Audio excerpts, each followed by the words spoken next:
The history of Australia is the story of the land and peoples of the continent of Australia.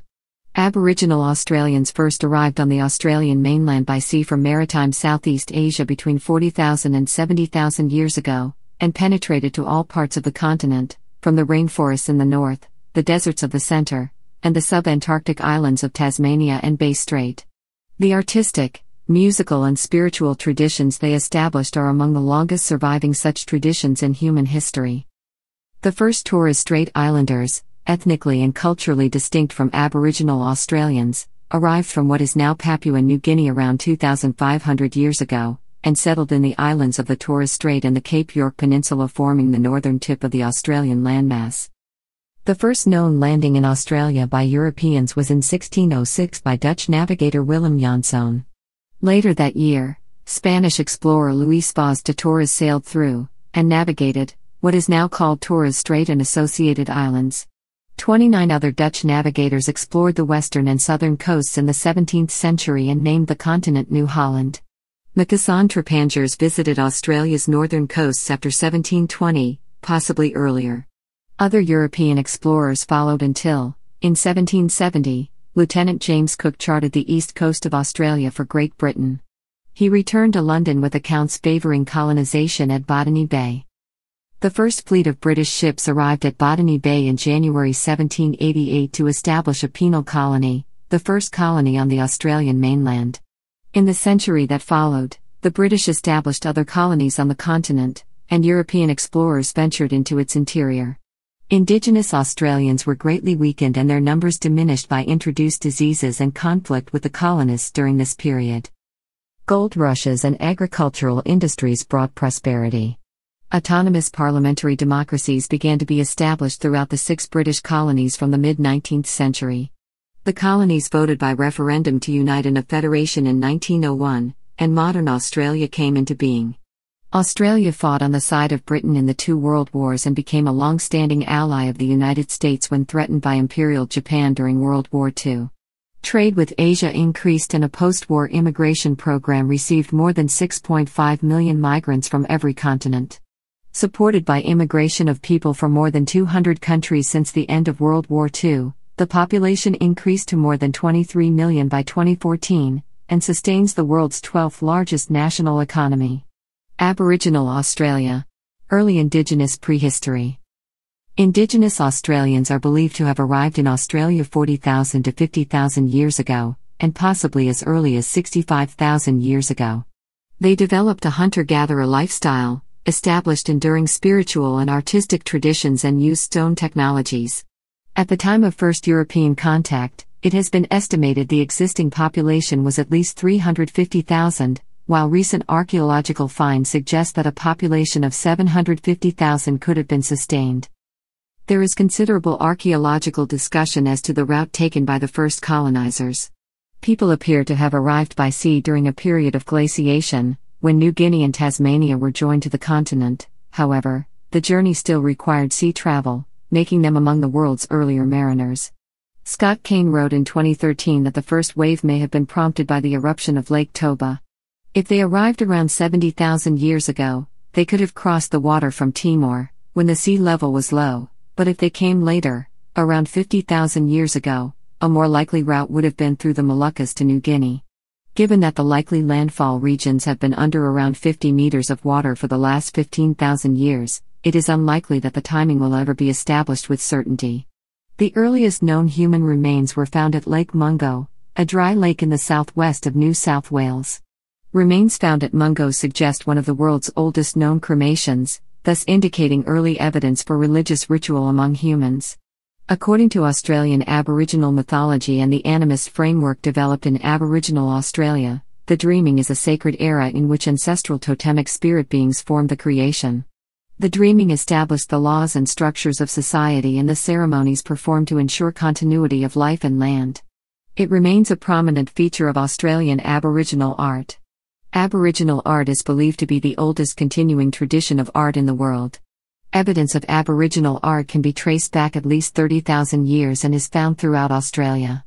In terms of age and abundance, cave art in Australia is comparable to that of Lascaux and Altamira in Europe. Manning Clark wrote that the ancestors of the Aborigines were slow to reach Tasmania, probably owing to an ice barrier existing across the southeast of the continent. The Aborigines, he noted, did not develop agriculture, probably owing to a lack of seed-bearing plants and animals suitable for domestication. Thus, the population remained low.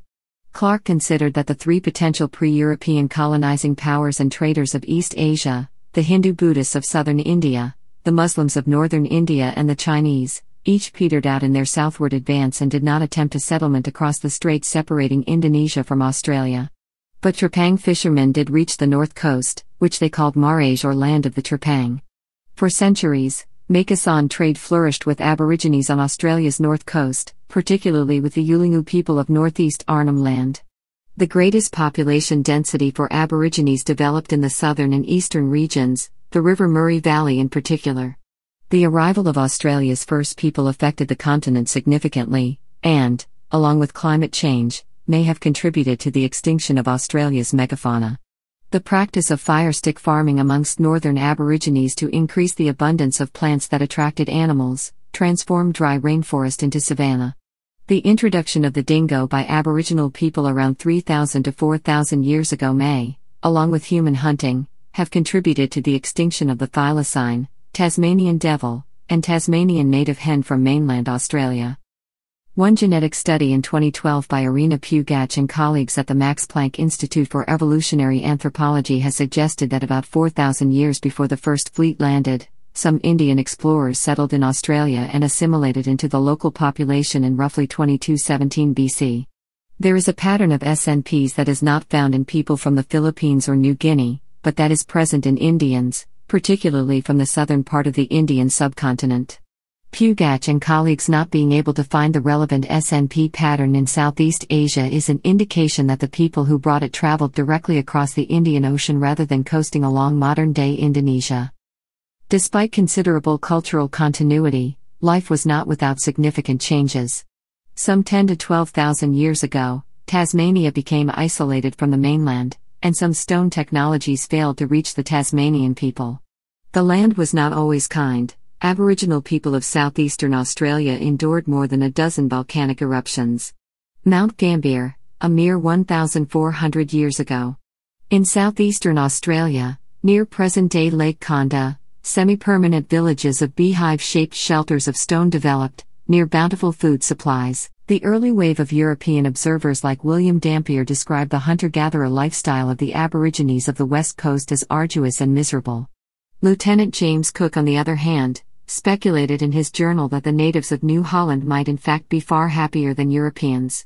Watkin Tench, of the First Fleet, wrote of an admiration for the Aborigines of Botany Bay as good-natured and good-humored people, though he also reported violent hostility between the Eora and Camaragal peoples, and noted violent domestic altercations between his friend Benlong and his wife Barangaroo. Settlers of the 19th century like Edward Kerr observed that Aborigines suffered less and enjoyed life more than the majority of civilized men.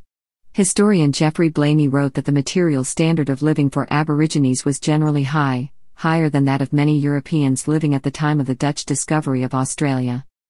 By 1788, the population existed as 250 individual nations, many of which were in alliance with one another, and within each nation there existed several clans, from as few as 5 or 6 to as many as 30 or 40. Each nation had its own language and a few had multiple, thus over 250 languages existed, around 200 of which are now extinct. Intricate kinship rules ordered the social relations of the people, and diplomatic messengers and meeting rituals smoothed relations between groups, keeping group fighting, sorcery and domestic disputes to a minimum. Permanent European settlers arrived at Sydney in 1788 and came to control most of the continent by end of the 19th century. Bastions of largely unaltered Aboriginal societies survived, particularly in northern and western Australia into the 20th century, until finally, a group of Pintupi people of the Gibson Desert became the last people to be contacted by outsider ways in 1984. While much knowledge was lost, Aboriginal art, music and culture, often scorned by Europeans during the initial phases of contact, survived and in time came to be celebrated by the wider Australian community. Impact of European settlement. The first known landing in Australia by Europeans was by Dutch navigator Willem Janszoon in 1606. 29 other Dutch navigators explored the western and southern coasts in the 17th century, and dubbed the continent New Holland. Macusson Trepangers visited Australia's northern coasts after 1720, possibly earlier. Other European explorers followed and, in due course, navigator Lieutenant James Cook wrote that he claimed the east coast of Australia for Britain when on Possession Island in 1770, without conducting negotiations with the existing inhabitants, though before his departure, the president of the Royal Society, one of the voyage's sponsors, wrote that the people of any lands he might discover were the natural, and in the strictest sense of the word, the legal possessors of the several regions they inhabit. No European nation has a right to occupy any part of their country, or settle among them without their voluntary consent. Conquest over such people can give no just title, because they could never be the aggressors. The first governor, Arthur Phillip, was instructed explicitly to establish friendship and good relations with the Aborigines, and interactions between the early newcomers and the ancient landowners varied considerably throughout the colonial period, from the curiosity displayed by the early interlocutors Benlong and Bungaree of Sydney to the outright hostility of Pemulwuy and Winterdine of the Sydney region and Yagan around Perth. Benlong and a companion became the first Australians to sail to Europe, where they met King George III. Bungaree accompanied the explorer Matthew Flinders on the first circumnavigation of Australia. Pemulwuy was accused of the first killing of a white settler in 1790, and Winterdine resisted early British expansion beyond the Blue Mountains. Conflict and disease. According to the historian Geoffrey Blainey, in Australia during the colonial period, in 1,000 isolated places there were occasional shootings and spearings. Even worse, smallpox, measles, influenza and other new diseases swept from one Aboriginal camp to another. The main conqueror of Aborigines was to be disease and its ally, demoralization. Conflict in the Hawkesbury-Nepean River district near the settlement at Sydney continued from 1795 to 1816, including Pemulwuy's War, Tedbury's War and the Nepean War, as well as the interwar violence of the 1804 to 1805 conflict. It was fought using mostly guerrilla warfare tactics, however, several conventional battles also took place. The wars resulted in the defeat of the Hawkesbury and Nepean indigenous clans who were subsequently dispossessed of their lands, even before the arrival of European settlers in local districts beyond coastal New South Wales. Eurasian disease often preceded them. A smallpox epidemic was recorded near Sydney in 1789, which wiped out about half the Aborigines around Sydney. Opinion is divided as to the source of the smallpox. Some researchers argue that the smallpox was acquired through contact with Indonesian fishermen in the far north and then spread across the continent, reaching the Sydney area in 1789. Other research by Craig Meir, Michael Bennett, and Christopher Warren argues that, despite controversy, it is highly likely that the 1789 outbreak of smallpox was a deliberate act by British Marines when they ran out of ammunition and needed to expand the settlement out to Parramatta. Smallpox then spread well beyond the then limits of European settlement, including much of southeastern Australia, reappearing in 1829-30, killing 40 to 60% of the Aboriginal population. The impact of Europeans was profoundly disruptive to Aboriginal life and, though the extent of violence is debated, there was considerable conflict on the frontier. At the same time, some settlers were quite aware they were usurping the Aborigines' place in Australia. In 1845, settler Charles Griffiths sought to justify this, writing, "The question comes to this, which has the better right, the savage, born in a country, which he runs over but can scarcely be said to occupy, or the civilized man, who comes to introduce into this, unproductive country, the industry which supports life." From the 1960s, Australian writers began to reassess European assumptions about Aboriginal Australia, with works including Alan Moorhead's The Fatal Impact and Geoffrey Blainey's landmark history Triumph of the Nomads. In 1968, anthropologist W. E. H. Stanner described the lack of historical accounts of relations between Europeans and Aborigines as the Great Australian Silence. Historian Henry Reynolds argues that there was a historical neglect of the Aborigines by historians until the late 1960s. Early commentaries often tended to describe Aborigines as doomed to extinction following the arrival of Europeans. William Westgarth's 1864 book on the colony of Victoria observed, "The case of the Aborigines of Victoria confirms, It would seem almost an immutable law of nature that such inferior dark races should disappear. Many events illustrate violence and resistance as Aborigines sought to protect their lands from settlers and pastoralists who attempted to establish their presence. In May 1804, at Risdon Cove, Van Diemen's Land, perhaps 60 Aborigines were killed when they approached the town. The British established a new outpost in Van Diemen's Land in 1803. Although Tasmanian history is amongst the most contested by modern historians, conflict between colonists and Aborigines was referred to in some contemporary accounts as the Black War. The combined effects of disease, dispossession, intermarriage and conflict saw a collapse of the Aboriginal population of Tasmania from a few thousand people when the British arrived, to a few hundred by the 1830s. Estimates of how many people were killed during the period begin at around 300, though verification of the true figure is now impossible. In 1830, Governor Sir George Arthur sent an armed party to push the Big River and Oyster Bay tribes out of the British settled districts. The effort failed and George Augustus Robinson proposed to set out unarmed to mediate with the remaining tribespeople in 1833. With the assistance of Truganini's guide and translator, Robinson convinced remaining tribesmen to surrender to an isolated new settlement at Flinders Island, where most later died of disease. In 1838, at least 28 Aborigines were killed at Myall Creek in New South Wales, resulting in the unprecedented conviction and hanging of 6 white and 1 African convict settlers by the colonial courts. Aborigines also attacked white settlers. In 1838, 14 Europeans were killed at Broken River in Port Phillip District by Aborigines of the Ovens River, almost certainly in revenge for the illicit use of Aboriginal women. Captain Hutton of Port Phillip District once told Chief Protector of Aborigines George Augustus Robinson that if a member of a tribe offend, destroy the whole. Queensland's Colonial Secretary A. H. Palmer wrote in 1884 the nature of the blacks was so treacherous that they were only guided by fear, in fact it was only possible to rule the Australian Aboriginal by brute force. The most recent massacre of Aborigines was at Coniston in the Northern Territory in 1928. There are numerous other massacre sites in Australia, although supporting documentation varies. From the 1830s, colonial governments established the now controversial offices of the Protector of Aborigines in an effort to avoid mistreatment of Indigenous peoples and conduct government policy towards them. Christian churches in Australia sought to convert Aborigines, and were often used by government to carry out welfare and assimilation policies. Colonial churchmen such as Sydney's first Catholic Archbishop, John Paulding, strongly advocated for Aboriginal rights and dignity, and prominent Aboriginal activist Noel Pearson, who was raised at a Lutheran mission in Cape York, has written that Christian missions throughout Australia's colonial history provided a haven from the hell of life on the Australian frontier while at the same time facilitating colonisation.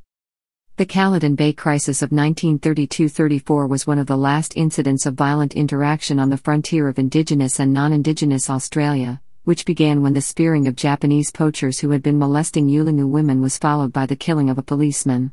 As the crisis unfolded, national opinion swung behind the Aboriginal people involved, and the first appeal on behalf of an Indigenous Australian to the High Court of Australia was launched.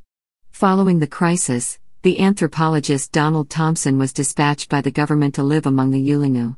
Elsewhere around this time, activists like Sir Douglas Nicholls were commencing their campaigns for Aboriginal rights within the established Australian political system, and the age of frontier conflict closed. Cooperation. Frontier encounters in Australia were not universally negative.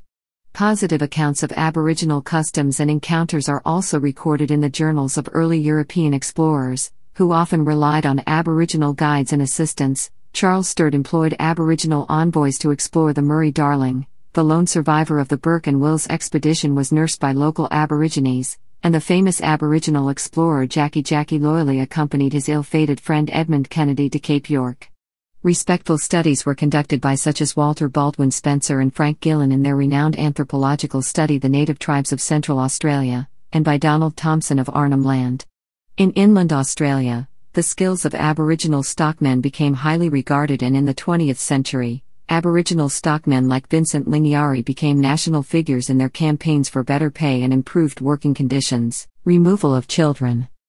The removal of Indigenous children, by which mixed-race children of Australian Aboriginal and Torres Strait Islander descent were removed from their families by Australian federal and state government agencies and church missions, was a policy actively conducted in the period between approximately 1905 and 1969. The Human Rights and Equal Opportunity Commission argued that these removals constituted attempted genocide and had a major impact on the indigenous population. Such interpretations of Aboriginal history are disputed by a few historians such as Keith Wynne Scuttle as being exaggerated or fabricated for political or ideological reasons. This debate is part of what is known within Australia as the History Wars. Early European exploration. Dutch discovery and exploration. Although a theory of Portuguese discovery in the 1520s exists, it lacks definitive evidence. The Dutch East India Company ship, De Oefken, led by Willem Janszoon, made the first documented European landing in Australia in 1606. That same year, a Spanish expedition sailing in nearby waters and led by Portuguese navigator Pedro Fernandes de Queiroz had landed in the New Hebrides and, believing them to be the fabled southern continent, named the land Australia del Espiritu Santo, in honor of his Queen Margaret of Austria, the wife of Philip III of Spain. Later that year, Queiroz deputy Luís Vaz de Torres sailed to the north of Australia through Torres Strait, along New Guinea's southern coast. The Dutch, following shipping routes to the Dutch East Indies, or in search of gold, spices or Christian converts, proceeded to contribute a great deal to Europe's knowledge of Australia's coast. In 1616, Dirk Hartog, sailing off course, en route from the Cape of Good Hope to Batavia, landed on an island off Shark Bay, West Australia. In 1622-23 the Lewin made the first recorded rounding of the southwest corner of the continent, and gave her name to Cape Lewin. In 1627 the south coast of Australia was accidentally discovered by François Thidson and named T. Land van Pieter Nuys, in honour of the highest-ranking passenger, Pieter Nuys, Extraordinary Councillor of India. In 1628 a squadron of Dutch ships was sent by the Governor-General of the Dutch East Indies Pieter de Carpentier to explore the northern coast. These ships made extensive examinations, particularly in the Gulf of Carpentaria, named in honour of de Carpentier. Abel Tasman's voyage of 1642 was the first known European expedition to reach Van Diemen's Land in New Zealand, and to sight Fiji. On his second voyage of 1644, he also contributed significantly to the mapping of Australia proper, making observations on the land and people of the north coast below New Guinea.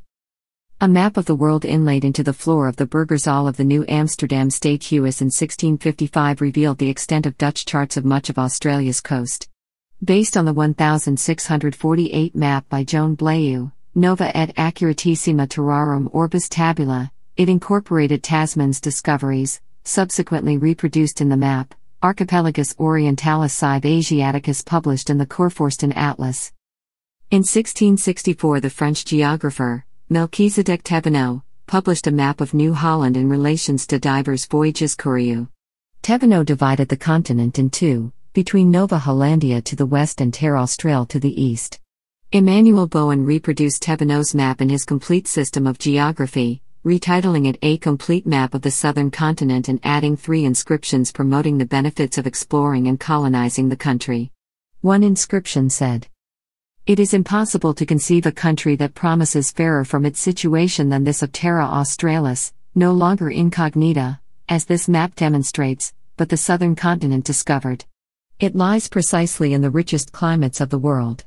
And therefore whoever perfectly discovers and settles it will become infallibly possessed of territories as rich, as fruitful, and as capable of improvement, as any that have hitherto been found out, either in the East Indies or the West."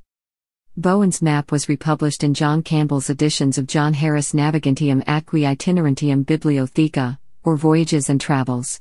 This book recommended exploration of the east coast of New Holland, with a view to a British colonization, by way of Abel Tasman's route to Van Diemen's Land. Although various proposals for colonization were made, notably by Jean-Pierre Pury from 1717 to 1744, none was officially attempted. Indigenous Australians were less able to trade with Europeans than were the peoples of India, the East Indies, China, and Japan. The Dutch East India Company concluded that there was no good to be done there. They turned down Pury's scheme with the comment that, "There is no prospect of use or benefit to the company in it, but rather very certain and heavy costs." Others, with the exception of further Dutch visits to the west, Australia remained largely unvisited by Europeans until the first British explorations. John Callender put forward a proposal in 1766 for Britain to found a colony of banished convicts in the South Sea or in Terra Australis to enable the mother country to exploit the riches of those regions. He said, "This world must present us with many things entirely new, as hitherto we have had little more knowledge of it, than if it had lain in another planet." In 1769, Lieutenant James Cook in command of HMS Endeavour, travelled to Tahiti to observe and record the transit of Venus. Cook also carried secret Admiralty instructions to locate the supposed southern continent. There is reason to imagine that a continent, or land of great extent, may be found to the southward of the track of former navigators. This continent was not found, a disappointment to Alexander Dalrymple and his fellow members of the Royal Society who had urged the Admiralty to undertake this mission. Cook decided to survey the east coast of New Holland, the only major part of that continent that had not been charted by Dutch navigators. On April 19, 1770, the Endeavour sighted the east coast of Australia and 10 days later landed at Botany Bay. Cook charted the coast to its northern extent and, along with the ship's naturalist, Joseph Banks, who subsequently reported favorably on the possibilities of establishing a colony at Botany Bay. Cook wrote that he formally took possession of the east coast of New Holland on 21/August 22, 1770 when on Possession Island off the west coast of Cape York Peninsula. He noted in his journal that he could land no more upon this eastern coast of New Holland, and on the western side I can make no new discovery, the honour of which belongs to the Dutch navigators, and as such they may lay claim to it as their property, but the eastern coast from the latitude of 38 south down to this place I am confident was never seen or visited by any European before us, and therefore by the same rule belongs to Great Britain. In 1772, a French expedition led by Louis Alino to St. Aloarn became the first Europeans to formally claim sovereignty over the west coast of Australia, but no attempt was made to follow this with colonization. The ambition of Sweden's King Gustav III to establish a colony for his country at the Swan River in 1786 remained stillborn. It was not until 1788 that economic, technological and political conditions in Great Britain made it possible and worthwhile for that country to make the large effort of sending the first fleet to New South Wales. Colonization. Plans for colonization. 17 years after Cook's landfall on the east coast of Australia, the British government decided to establish a colony at Botany Bay. The American Revolutionary War saw Britain lose most of its North American colonies and consider establishing replacement territories. In 1779, Sir Joseph Banks, the eminent scientist who had accompanied James Cook on his 1770 voyage, recommended Botany Bay as a suitable site for settlement, saying that it was not to be doubted that a tract of land such as New Holland, which was larger than the whole of Europe, would furnish matter of advantageous return. Under Banks' guidance, the American loyalist James Matra, who had also traveled with Cook, produced a proposal for establishing a settlement in New South Wales, proposing the establishment of a colony composed of American loyalists, Chinese and South Sea Islanders. Matra reasoned that the country was suitable for plantations of sugar, cotton and tobacco. New Zealand timber and hemp or flax could prove valuable commodities. It could form a base for Pacific trade, and it could be a suitable compensation for displaced American loyalists. Following an interview with Secretary of State Lord Sydney in 1784, Matra amended his proposal to include convicts as settlers, considering that this would benefit both economy to the public, and humanity to the individual.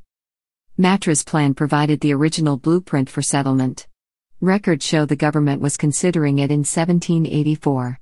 The London newspapers announced in November 1784 that a plan has been presented to the minister, and is now before the cabinet, for instituting a new colony in New Holland.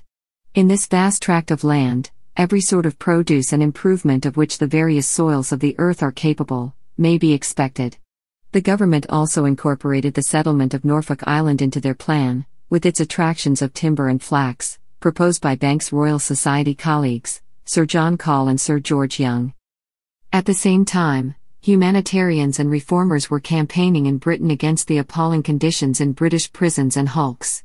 In 1777, prison reformer John Howard wrote The State of Prisons in England and Wales, exposing the harsh conditions of the prison system to genteel society. Penal transportation was already well established as a central plank of English criminal law, and until the American Revolution about 1,000 criminals per year were sent to Maryland and Virginia. It served as a powerful deterrent to lawbreaking. According to historian David Hill, Europeans knew little about the geography of the globe, and to convicts in England, transportation to Botany Bay was a frightening prospect.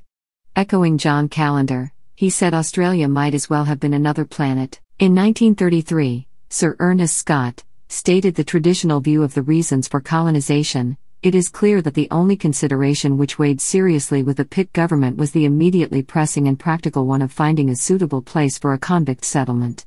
In the early 1960s, historian Geoffrey Blaney questioned the traditional view of foundation purely as a convict dumping ground.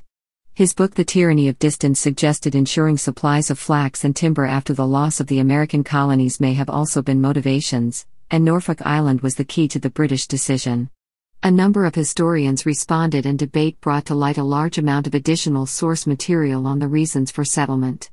This has most recently been set out and discussed by Professor Alan Frost. The decision to settle was taken when it seemed the outbreak of civil war in the Netherlands might precipitate a war in which Britain would be again confronted with the alliance of the three naval powers, France, Holland, and Spain, which had brought her to defeat in 1783. Under these circumstances, the strategic advantages of a colony in New South Wales described in James Matra's proposal were attractive. Matra wrote that such a settlement could facilitate attacks upon the Spanish in South America and the Philippines, and against the Dutch East Indies. In 1790, during the Nootka crisis, plans were made for naval expeditions against Spain's possessions in the Americas and the Philippines, in which New South Wales was assigned the role of a base for refreshment, communication and retreat. On subsequent occasions into the early 19th century, when war threatened or broke out between Britain and Spain, these plans were revived, and only the short length of the period of hostilities in each case prevented them from being put into effect.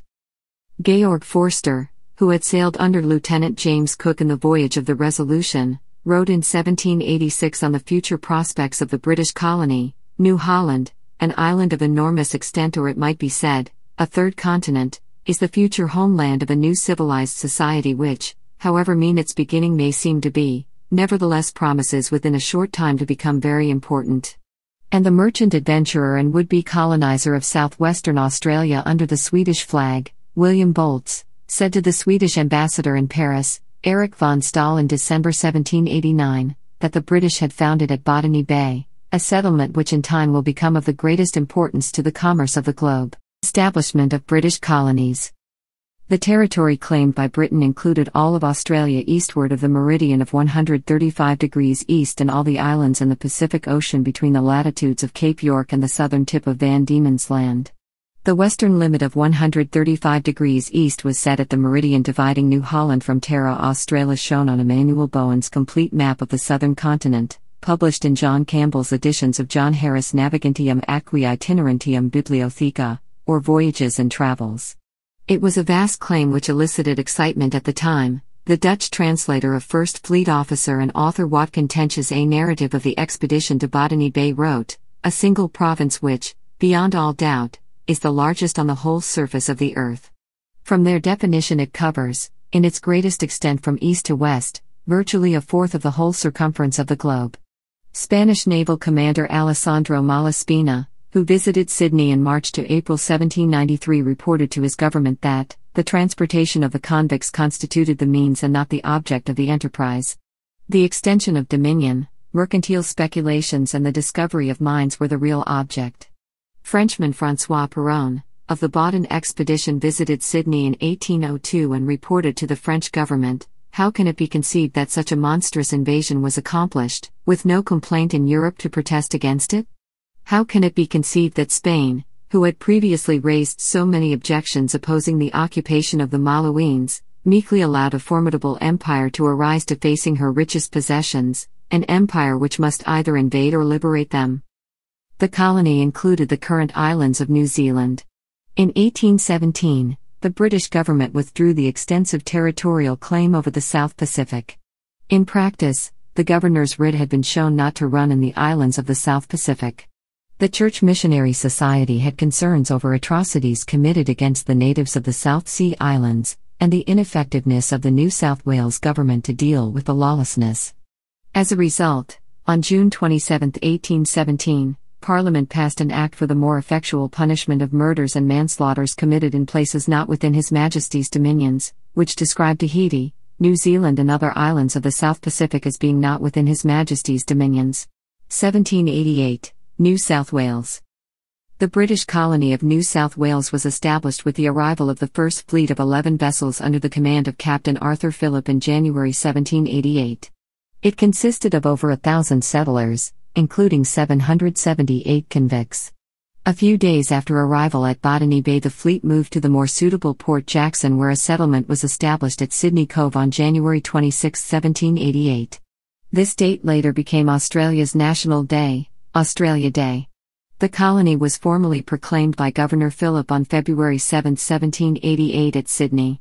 Sydney Cove offered a fresh water supply and a safe harbour, which Phillip described as being, without exception, the finest harbour in the world. Here 1,000 sail of the line may ride in the most perfect security. Governor Phillip was vested with complete authority over the inhabitants of the colony. His personal intent was to establish harmonious relations with local Aboriginal people and try to reform as well as discipline the convicts of the colony. Phillip and several of his officers, most notably Watkin Tench, left behind journals and accounts of which tell of immense hardships during the first years of settlement. Often Phillip's officers despaired for the future of New South Wales. Early efforts at agriculture were fraught and supplies from overseas were scarce. Between 1788 and 1792 about 3,546 male and 766 female convicts were landed at Sydney, many professional criminals with few of the skills required for the establishment of a colony. Many new arrivals were also sick or unfit for work, and the conditions of healthy convicts only deteriorated with hard labor and poor sustenance in the settlement. The food situation reached crisis point in 1790, and the Second Fleet, which finally arrived in June 1790, had lost a quarter of its passengers through sickness, while the condition of the convicts of the Third Fleet appalled Phillip. However, from 1791 the more regular arrival of ships and the beginnings of trade lessened the feeling of isolation and improved supplies. Phillip sent exploratory missions in search of better soils, fixed on the Parramatta region as a promising area for expansion, and moved many of the convicts from late 1788 to establish a small township, which became the main centre of the colony's economic life. This left Sydney Cove only as an important port and focus of social life. Poor equipment and unfamiliar soils and climate continued to hamper the expansion of farming from Farm Cove to Parramatta and Toongabbie, but a building program, assisted by convict labor, advanced steadily. Between 1788 and 1792, convicts and their jailers made up the majority of the population, but after this, a population of emancipated convicts began to grow who could be granted land, and these people pioneered a non-government private sector economy and were later joined by soldiers whose military service had expired, and finally, free settlers who began arriving from Britain. Governor Phillip departed the colony for England on December 11, 1792. With the new settlement having survived near starvation and immense isolation for 4 years. On February 16, 1793, the first free settlers arrived. The settlers, Thomas Rose, with his wife and 4 children, Edward Powell, Thomas Webb, Joseph Webb, and Frederick Meredith. The device and motto of the Great Seal of New South Wales, approved by King George III on August 4, 1790, are instructive of the ideas held by his ministerial advisers regarding the nature and prospects of the colony. Sir Joseph Banks was closely involved with its design. The design featured convicts landed at Botany Bay, their fetters taken off and received by industry sitting on a bale of goods with her attributes, the distaff, beehive, pickaxe, and spade, pointing to oxen plowing, the rising habitations, and a church on a hill at a distance, with a fort for their defense, with the motto, Sic Fortis Etruria Crevat. The design was replicated on the 1850 New South Wales 1-penny postage stamp, establishment of further colonies. After the founding of the colony of New South Wales in 1788, Australia was divided into an eastern half, named New South Wales, under the administration of the colonial government in Sydney, and a western half named New Holland. The western boundary of 135 degrees east of Greenwich was based on the complete map of the southern continent, published in Emmanuel Bowen's Complete System of Geography, and reproduced in John Campbell's editions of John Harris' Navigantium Atque Itinerantium Bibliotheca, or Voyages and Travels. Bowen's map was based on one by Melchizedek Thevenot and published in Relations des Divers Voyages, which apparently divided New Holland in the west from Terra Australis in the east by a latitude staff situated at 135 degrees east. This division, reproduced in Bowen's map, provided a convenient western boundary for the British claim because, as Watkin Tench subsequently commented in a narrative of the expedition to Botany Bay, by this partition, it may be fairly presumed that every source of future litigation between the Dutch and us will be forever cut off, as the discoveries of English navigators only are comprised in this territory. Thevenot said he copied his map from the one engraved in the floor of the Amsterdam Town Hall, but in that map there was no dividing line between New Holland and Terra Australis.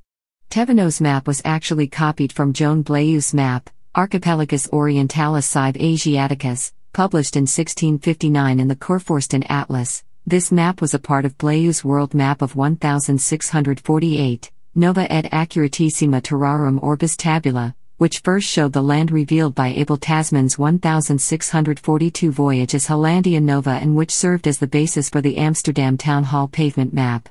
Longitude 135 degrees east reflected the line of division between the claims of Spain and Portugal established in the Treaty of Tordesillas in 1494, which had formed the basis of many subsequent claims to colonial territory.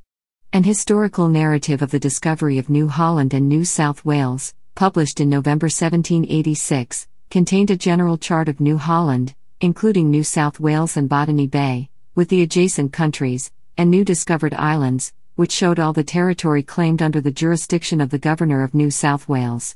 Romantic descriptions of the beauty, mild climate, and fertile soil of Norfolk Island in the South Pacific led the British government to establish a subsidiary settlement of the New South Wales colony there in 1788.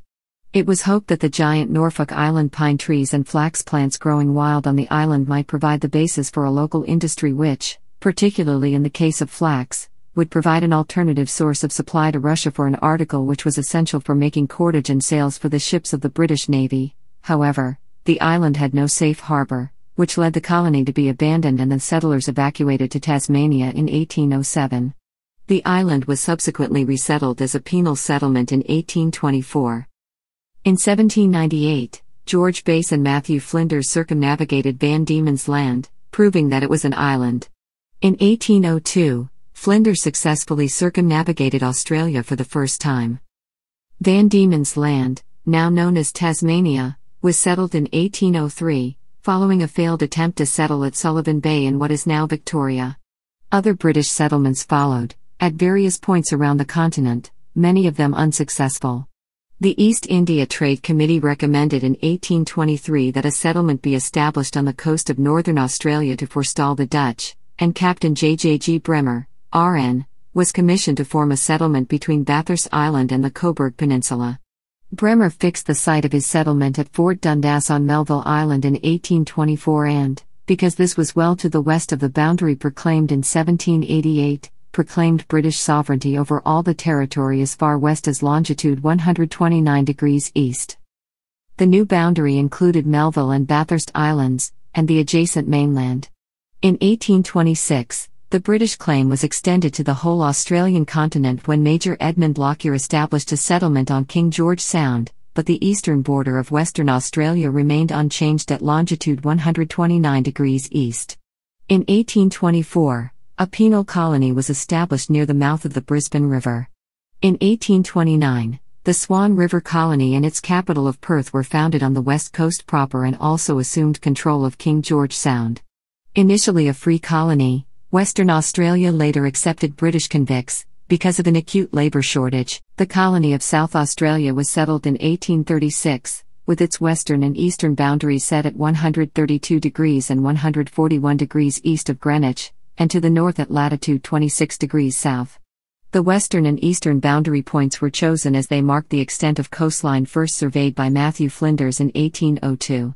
The northern boundary was set at the parallel of latitude 26 degrees south by the British Parliament because that was considered to be the limit of effective control of territory that could be exercised by a settlement founded on the shores of Gulf St. Vincent. The South Australian Company had proposed the parallel of 20 degrees south, later reduced to the Tropic of Capricorn.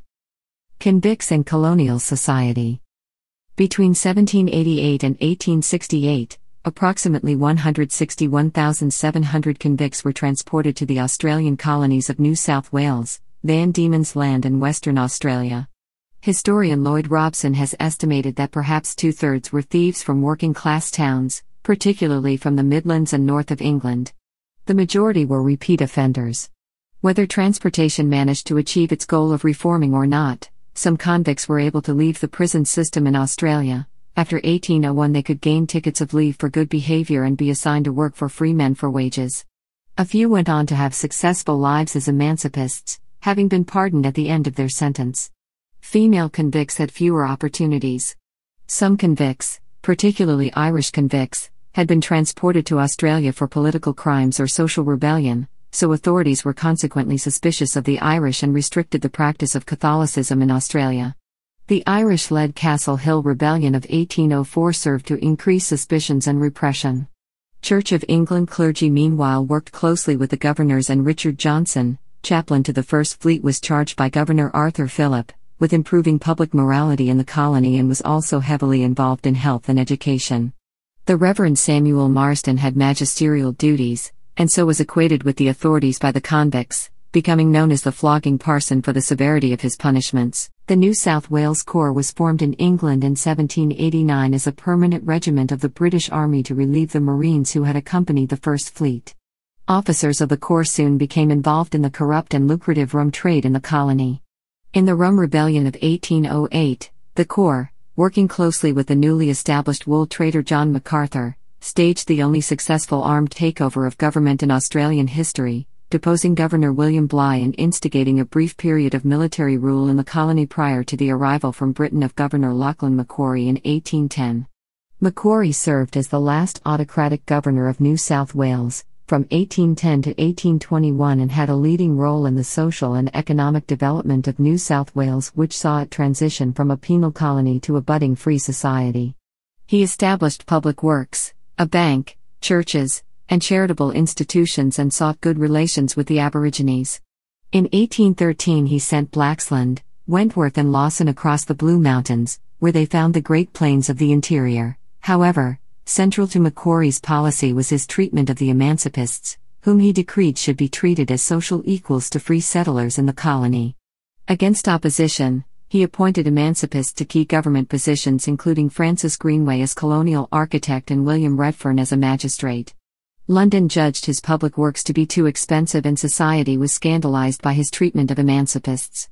Egalitarianism would come to be considered a central virtue among Australians. The first 5 governors of New South Wales realised the urgent need to encourage free settlers, but the British government remained largely indifferent. As early as 1790, Governor Arthur Phillip wrote, "Your Lordship will see by my letters the little progress we have been able to make in cultivating the lands. At present this settlement only affords one person that I can employ in cultivating the lands." It was not until the 1820s that numbers of free settlers began to arrive and government schemes began to be introduced to encourage free settlers. Philanthropists Caroline Chisholm and John Dunmore Lang developed their own migration schemes.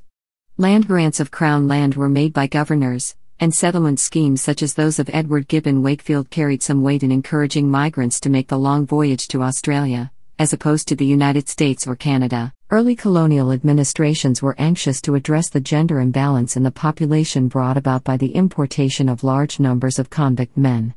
Between 1788 and 1792, around 3,546 male to 766 female convicts were landed at Sydney. Women came to play an important role in education and welfare during colonial times. Governor Macquarie's wife, Elizabeth Macquarie, took an interest in convict women's welfare. Her contemporary Elizabeth MacArthur was noted for her feminine strength in assisting the establishment of the Australian merino wool industry during her husband John MacArthur's enforced absence from the colony following the Rum Rebellion.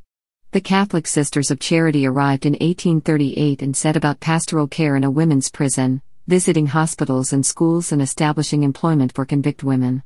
The sisters went on to establish hospitals in 4 of the eastern states, beginning with St. Vincent's Hospital, Sydney in 1857 as a free hospital for all people, but especially for the poor.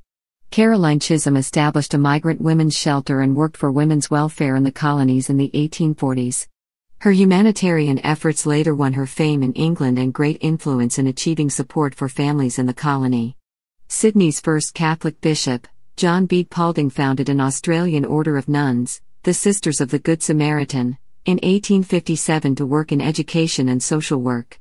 The Sisters of St. Joseph were founded in South Australia by St. Mary MacKillop and Father Julian Tennyson Woods in 1867. MacKillop travelled throughout Australasia and established schools, convents and charitable institutions. She was canonized by Benedict XVI in 2010, becoming the first Australian to be so honoured by the Catholic Church.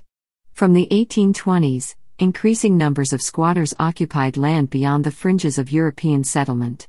Often running sheep on large stations with relatively few overheads, squatters could make considerable profits. By 1834, nearly 2 million kilograms of wool were being exported to Britain from Australia.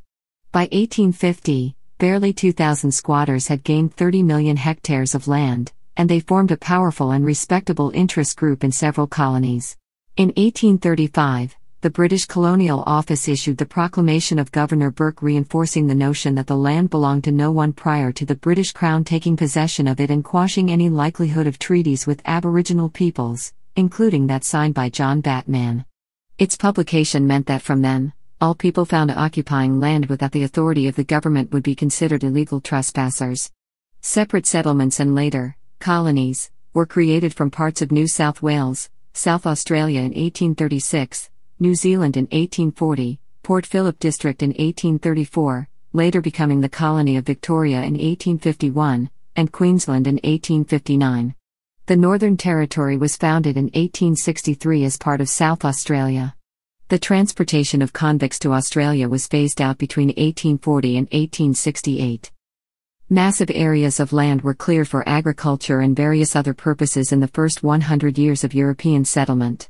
In addition to the obvious impacts this early clearing of land and importation of hard-hoofed animals had on the ecology of particular regions, it severely affected Indigenous Australians, by reducing the resources they relied on for food, shelter and other essentials. This progressively forced them into smaller areas and reduced their numbers as the majority died of newly introduced diseases and lack of resources. Indigenous resistance against the settlers was widespread, and prolonged fighting between 1788 and the 1920s led to the deaths of at least 20,000 Indigenous people and between 2,000 and 2,500 Europeans. During the mid-late 19th century, many Indigenous Australians in southeastern Australia were relocated, often forcibly, to reserves and missions. The nature of many of these institutions enabled disease to spread quickly and many were closed as their populations fell. Free colony at South Australia. A group in Britain led by Edward Gibbon Wakefield sought to start a colony based on free settlement rather than convict labour. In 1831 the South Australian Land Company was formed amid a campaign for a royal charter which would provide for the establishment of a privately financed free colony in Australia, giving the city of Adelaide an air of prosperity and class not afforded to the other settlements, which had been smeared with the undesirable convict stain. Adelaide, located centrally between the eastern and western coasts, is located in an inlet consisting of various peninsulas. New South Wales, Tasmania and Western Australia were established as convict settlements. The founders of South Australia had a vision of a colony with political and religious freedoms, together with opportunities for wealth through business and pastoral investments. The South Australia Act 1834, passed by the British government to establish the colony, reflected these desires and included a promise of representative government when the population reached 50,000 people. South Australia thus became the only colony authorised by an Act of Parliament, and which was intended to be developed at no cost to the British government. Transportation of convicts was forbidden, and poor emigrants, assisted by an emigration fund, were required to bring their families with them. Significantly, the letters patent enabling the South Australia Act 1834 included a guarantee of the rights of any Aboriginal natives and their descendants to lands they now actually occupied or enjoyed. In 1836, 2 ships of the South Australia Land Company left to establish the first settlement on Kangaroo Island. The foundation of South Australia is now generally commemorated as Governor John Hindmarsh's proclamation of the new province at Colonial, on the mainland, on December 28, 1836. From 1843 to 1851, the governor ruled with the assistance of an appointed executive council of paid officials. Land development and settlement was the basis of the Wakefield vision, so land law and regulations governing it were fundamental to the foundation of the province and allowed for land to be bought at a uniform price per acre, with auctions for land desired by more than one buyer, and leases made available on unused land. Proceeds from land were to fund the emigration fund to assist poor settlers to come as tradesmen and laborers. Agitation for representative government quickly emerged. Most other colonies had been founded by governors with near total authority, but in South Australia, power was initially divided between the governor and the resident commissioner, so that government could not interfere with the business affairs or freedom of religion of the settlers. By 1851 the colony was experimenting with a partially elected council. Exploration of the continent. In 1798-99 George Bass and Matthew Flinders set out from Sydney in a sloop and circumnavigated Tasmania, thus proving it to be an island. In 1801-02 Matthew Flinders and HMS Investigator led the first circumnavigation of Australia. Aboard ship was the Aboriginal explorer Bungaree, of the Sydney district, who became the first person born on the Australian continent to circumnavigate the Australian continent. Previously, the famous Ben Long and a companion had become the first people born in the area of New South Wales to sail for Europe, when, in 1792 they accompanied Governor Phillip to England and were presented to King George III. In 1813, Gregory Blaxland, William Lawson and William Wentworth succeeded in crossing the formidable barrier of forested gullies and sheer cliffs presented by the Blue Mountains, west of Sydney. At Mount Blaxland they looked out over enough grass to support the stock of the colony for 30 years, and expansion of the British settlement into the interior could begin. In 1824 the Governor Sir Thomas Brisbane commissioned Hamilton Hume and former Royal Navy Captain William Hovell to lead an expedition to find new grazing land in the south of the colony, and also to find an answer to the mystery of where New South Wales' western rivers flowed. Over 16 weeks in 1824-25, Hume and Hovell journeyed to Port Phillip and back. They made many important discoveries including the Murray River, many of its tributaries, and good agricultural and grazing lands between Gunning, New South Wales, and Corio Bay, Port Phillip. Charles Sturt led an expedition along the Macquarie River in 1828 and discovered the Darling River. A theory had developed that the inland rivers of New South Wales were draining into an inland sea. Leading a second expedition in 1829, Sturt followed the Murrumbidgee River into a broad and noble river, the Murray River, which he named after Sir George Murray, Secretary of State for the Colonies. His party then followed this river to its junction with the Darling River, facing two threatening encounters with local Aboriginal people along the way. Sturt continued downriver on to Lake Alexandrina, where the Murray meets the sea in South Australia. Suffering greatly, the party had to row hundreds of kilometers back upstream for the return journey. Surveyor General Sir Thomas Mitchell conducted a series of expeditions from the 1830s to fill in the gaps left by these previous expeditions. He was meticulous in seeking to record the original Aboriginal place names around the colony, for which reason the majority of place names to this day retain their Aboriginal titles. The Polish scientist/explorer Count Paul Edmund Strzelecki conducted surveying work in the Australian Alps in 1839 and became the first European to ascend Australia's highest peak, which he named Mount Kościuszko in honor of the Polish patriot Tadeusz Kościuszko. European explorers made their last great, often arduous and sometimes tragic expeditions into the interior of Australia during the second half of the 19th century, some with the official sponsorship of the colonial authorities and others commissioned by private investors. By 1850, large areas of the inland were still unknown to Europeans. Trailblazers like Edmund Kennedy and the Prussian naturalist Ludwig Leichhardt had met tragic ends attempting to fill in the gaps during the 1840s, but explorers remained ambitious to discover new lands for agriculture or answer scientific inquiries. Surveyors also acted as explorers, and the colonies sent out expeditions to discover the best routes for lines of communication. The size of expeditions varied considerably from small parties of just 2 or 3 to large, well-equipped teams led by gentlemen explorers assisted by smiths, carpenters, laborers and Aboriginal guides accompanied by horses, camels or bullocks. In 1860, the ill-fated Burke and Wills led the first north-south crossing of the continent from Melbourne to the Gulf of Carpentaria. Lacking bushcraft and unwilling to learn from the local Aboriginal people, Burke and Wills died in 1861, having returned from the Gulf to their rendezvous point at Cooper's Creek only to discover the rest of their party had departed the location only a matter of hours previously. Though an impressive feat of navigation, the expedition was an organizational disaster which continues to fascinate the Australian public. In 1862, John McDowell Stuart succeeded in traversing central Australia from south to north. His expedition mapped out the route which was later followed by the Australian Overland Telegraph Line. Uluru and Kata Tjuta were first mapped by Europeans in 1872 during the expeditionary period made possible by the construction of the Australian Overland Telegraph Line. In separate expeditions, Ernest Giles and William Gosse were the first European explorers to this area. While exploring the area in 1872, Giles sighted Kata Tjuta from a location near Kings Canyon and called it Mount Olga, while the following year Gosse observed Uluru and named it Ayers Rock, in honor of the Chief Secretary of South Australia, Sir Henry Ayres. These barren desert lands of Central Australia disappointed the Europeans as unpromising for pastoral expansion, but would later come to be appreciated as emblematic of Australia. From autonomy to federation. Colonial self-government and the gold rushes. The discovery of gold in Australia is traditionally attributed to Edward Hammond Hargreaves, near Bathurst, New South Wales, in February 1851. Traces of gold had nevertheless been found in Australia as early as 1823 by surveyor James McBrien. As by English law all minerals belonged to the Crown, there was at first little to stimulate a search for really rich goldfields in a colony prospering under a pastoral economy. Richard Broome also argues that the California gold rush at first overawed the Australian finds, until the news of Mount Alexander reached England in May 1852, followed shortly by 6 ships carrying 8 tons of gold.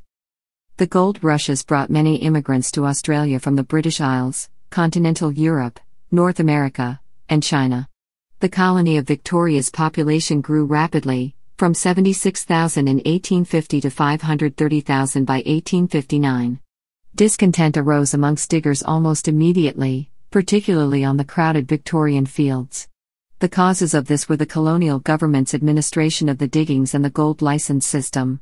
Following a number of protests and petitions for reform, violence erupted at Ballarat in late 1854. Early on the morning of Sunday, December 3, 1854, British soldiers and police attacked a stockade built on the Eureka Lead holding some of the aggrieved diggers. In a short fight, at least 30 miners were killed and an unknown number wounded. O'Brien lists 5 soldiers of the 12th and 40th Regiments killed and 12 wounded. Blinded by his fear of agitation with democratic overtones, local Commissioner Robert Reid had felt it was absolutely necessary that a blow should be struck against the miners. But a few months later, a royal commission made sweeping changes to the administration of Victoria's goldfields. Its recommendations included the abolition of the license, reforms to the police force and voting rights for miners holding a miner's right. The Eureka flag that was used to represent the Ballarat miners has been seriously considered by some as an alternative to the Australian flag, because of its controversial association with democratic developments. In the 1890s, visiting author Mark Twain characterized the battle at Eureka as the finest thing in Australasian history. It was a revolution small in size, but great politically. It was a strike for liberty, a struggle for principle, a stand against injustice and oppression. It is another instance of a victory won by a lost battle. Alternatively, in 1999, the Premier of New South Wales, Bob Carr, dismissed the Eureka Stockade as a protest without consequence. During the 2004 Australian federal election, Deputy Prime Minister John Anderson stated his view that I think people have tried to make too much of the Eureka Stockade, trying to give it a credibility and standing that it probably doesn't enjoy. The Melbourne Trades Hall was opened in 1859 with trades and labour councils and trades halls opening in all cities and most regional towns in the following 40 years. During the 1880s trade unions developed among shearers, miners and stevedores, but soon spread to cover almost all blue-collar jobs. Shortages of labor led to high wages for a prosperous skilled working class, whose unions demanded and got an 8-hour day and other benefits unheard of in Europe. Australia gained a reputation as the working man's paradise. Some employers tried to undercut the unions by importing Chinese labor. This produced a reaction which led to all the colonies restricting Chinese and other Asian immigration. This led to the enactment of the White Australia policy. The Australian Compact, based around centralised industrial arbitration, a degree of government assistance particularly for primary industries, and White Australia, was to continue for many years before gradually dissolving in the second half of the 20th century. New South Wales in 1855 was the first colony to gain responsible government, managing most of its own affairs while remaining part of the British Empire. Victoria, Tasmania, and South Australia followed in 1856, Queensland, from its foundation in 1859, and Western Australia, in 1890. The Colonial Office in London retained control of some matters, notably foreign affairs, defence and international shipping. The Gold Era led to a long period of prosperity, sometimes called the Long Boom. This was fed by British investment and the continued growth of the pastoral and mining industries, in addition to the growth of efficient transport by rail, river and sea. By 1891, the sheep population of Australia was estimated at 100 million.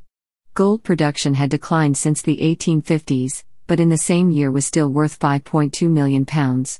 Eventually the economic expansion ended. The 1890s were a period of economic depression, felt most strongly in Victoria, and its capital Melbourne. During the boom, Melbourne had reputedly become the richest city in the world. The late 19th century had seen a great growth in the cities of southeastern Australia. Australia's population in 1900 was 3.7 million, almost 1 million of whom lived in Melbourne and Sydney. More than two-thirds of the population overall lived in cities and towns by the close of the century, making Australia one of the most urbanized societies in the Western world. Bushrangers. The word bushrangers originally referred to runaway convicts in the early years of the British settlement of Australia who had the survival skills necessary to use the Australian bush as a refuge to hide from the authorities. The term then evolved to refer to those who abandoned social rights and privileges to take up robbery under arms as a way of life, using the bush as their base. These bushrangers were roughly analogous to British highwaymen and American Old West outlaws, and their crimes often included robbing small-town banks or coach services. More than 2,000 bushrangers are believed to have roamed the Australian countryside, beginning with the convict bolters and ending after Ned Kelly's last stand at Glenrowan. Bold Jack Donahue is recorded as the last convict bushranger.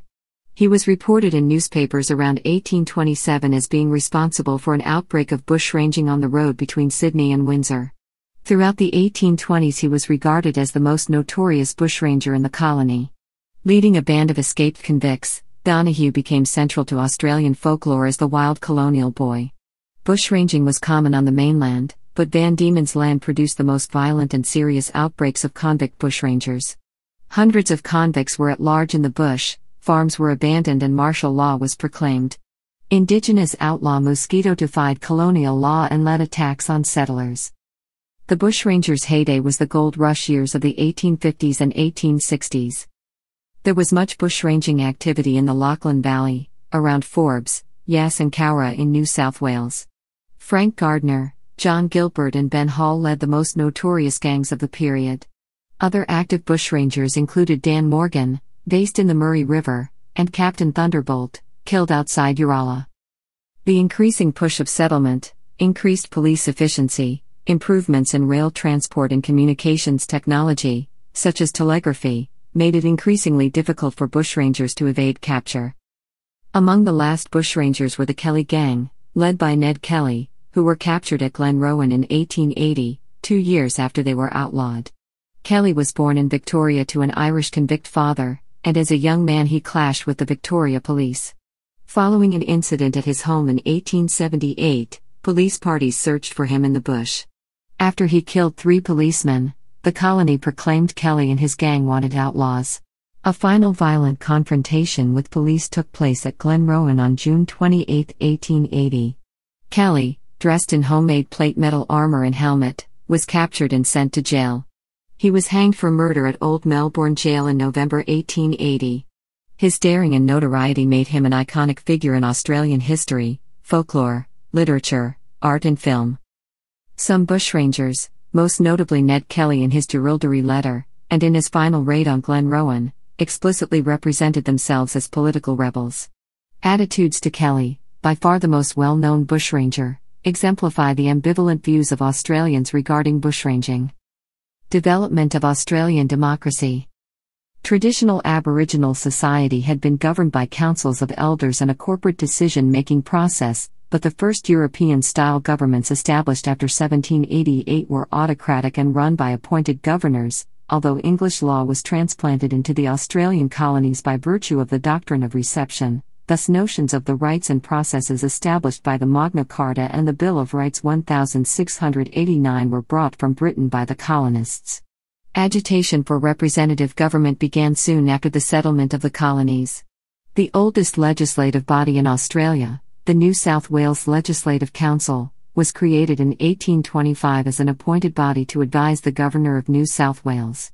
William Wentworth established the Australian Patriotic Association in 1835 to demand democratic government for New South Wales. The reformist Attorney General, John Plunkett, sought to apply Enlightenment principles to governance in the colony, pursuing the establishment of equality before the law, first by extending jury rights to emancipists, then by extending legal protections to convicts, assigned servants and Aborigines. Plunkett twice charged the colonist perpetrators of the Myall Creek massacre of Aborigines with murder, resulting in a conviction, and his landmark Church Act of 1836 disestablished the Church of England and established legal equality between Anglicans, Catholics, Presbyterians and later Methodists. In 1840, the Adelaide City Council and the Sydney City Council were established. Men who possessed £1,000 worth of property were able to stand for election, and wealthy landowners were permitted up to 4 votes each in elections. Australia's first parliamentary elections were conducted for the New South Wales Legislative Council in 1843, again with voting rights tied to property ownership or financial capacity.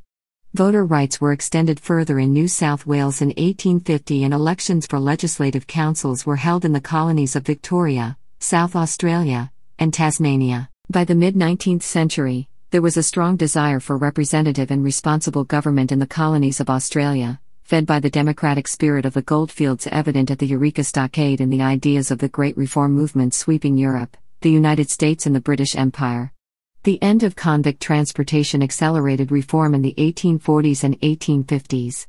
The Australian Colonies Government Act was a landmark development which granted representative constitutions to New South Wales, Victoria, South Australia and Tasmania, and the colonies enthusiastically set about writing constitutions which produced democratically progressive parliaments, though the constitutions generally maintained the role of the colonial upper houses as representative of social and economic interests and all established constitutional monarchies with the British monarch as the symbolic head of state. In 1855, limited self-government was granted by London to New South Wales, Victoria, South Australia, and Tasmania. An innovative secret ballot was introduced in Victoria, Tasmania and South Australia in 1856, in which the government supplied voting paper containing the names of candidates and voters could select in private. This system was adopted around the world, becoming known as the Australian ballot. 1855 also saw the granting of the right to vote to all male British subjects 21 years or over in South Australia.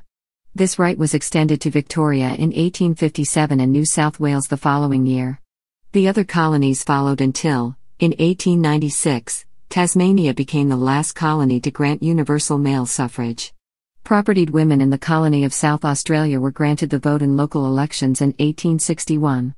Henrietta Dugdale formed the first Australian Women's Suffrage Society in Melbourne in 1884.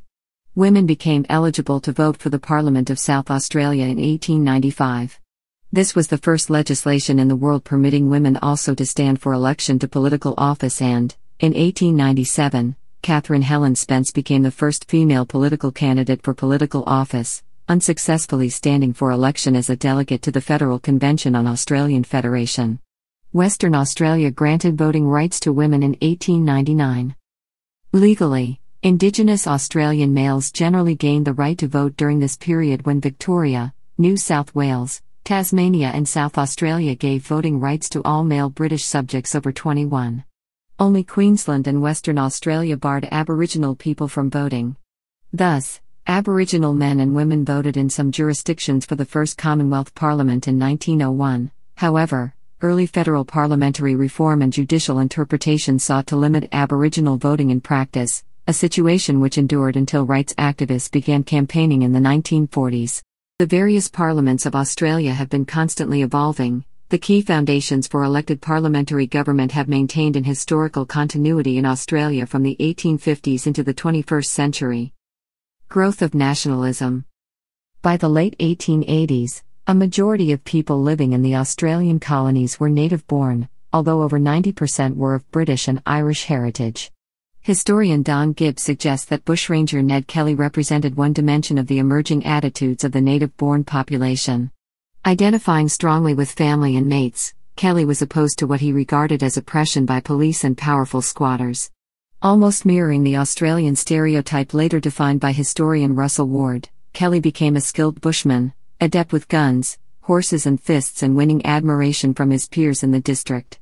Journalist Vance Palmer suggested although Kelly came to typify the rebellious persona of the country for later generations, belonged to another period. The origins of distinctly Australian painting is often associated with this period and the Heidelberg School of the 1880s-1890s.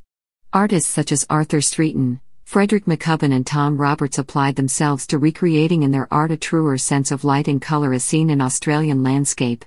Like the European Impressionists, they painted in the open air. These artists found inspiration in the unique light and colour which characterises the Australian bush. Their most recognised work involves scenes of pastoral and wild Australia, featuring the vibrant, even harsh colours of Australian summers. Australian literature was equally developing a distinct voice. The classic Australian writers Henry Lawson, Banjo Paterson, Miles Franklin, Norman Lindsay, Steele Rudd, Mary Gilmore, C.J. Dennis and Dorothea McKellar were all forged by, and indeed helped to forge, this period of growing national identity. Views of Australia at times conflicted. Lawson and Paterson contributed a series of verses to the Bulletin magazine in which they engaged in a literary debate about the nature of life in Australia. Lawson derided Paterson as a romantic, while Paterson thought Lawson full of doom and gloom. Paterson wrote the lyrics of the much-loved folk song Waltzing Matilda in 1895. The song has often been suggested as Australia's national anthem and Advance Australia Fair, the Australian national anthem since the late 1970s, itself was written in 1887.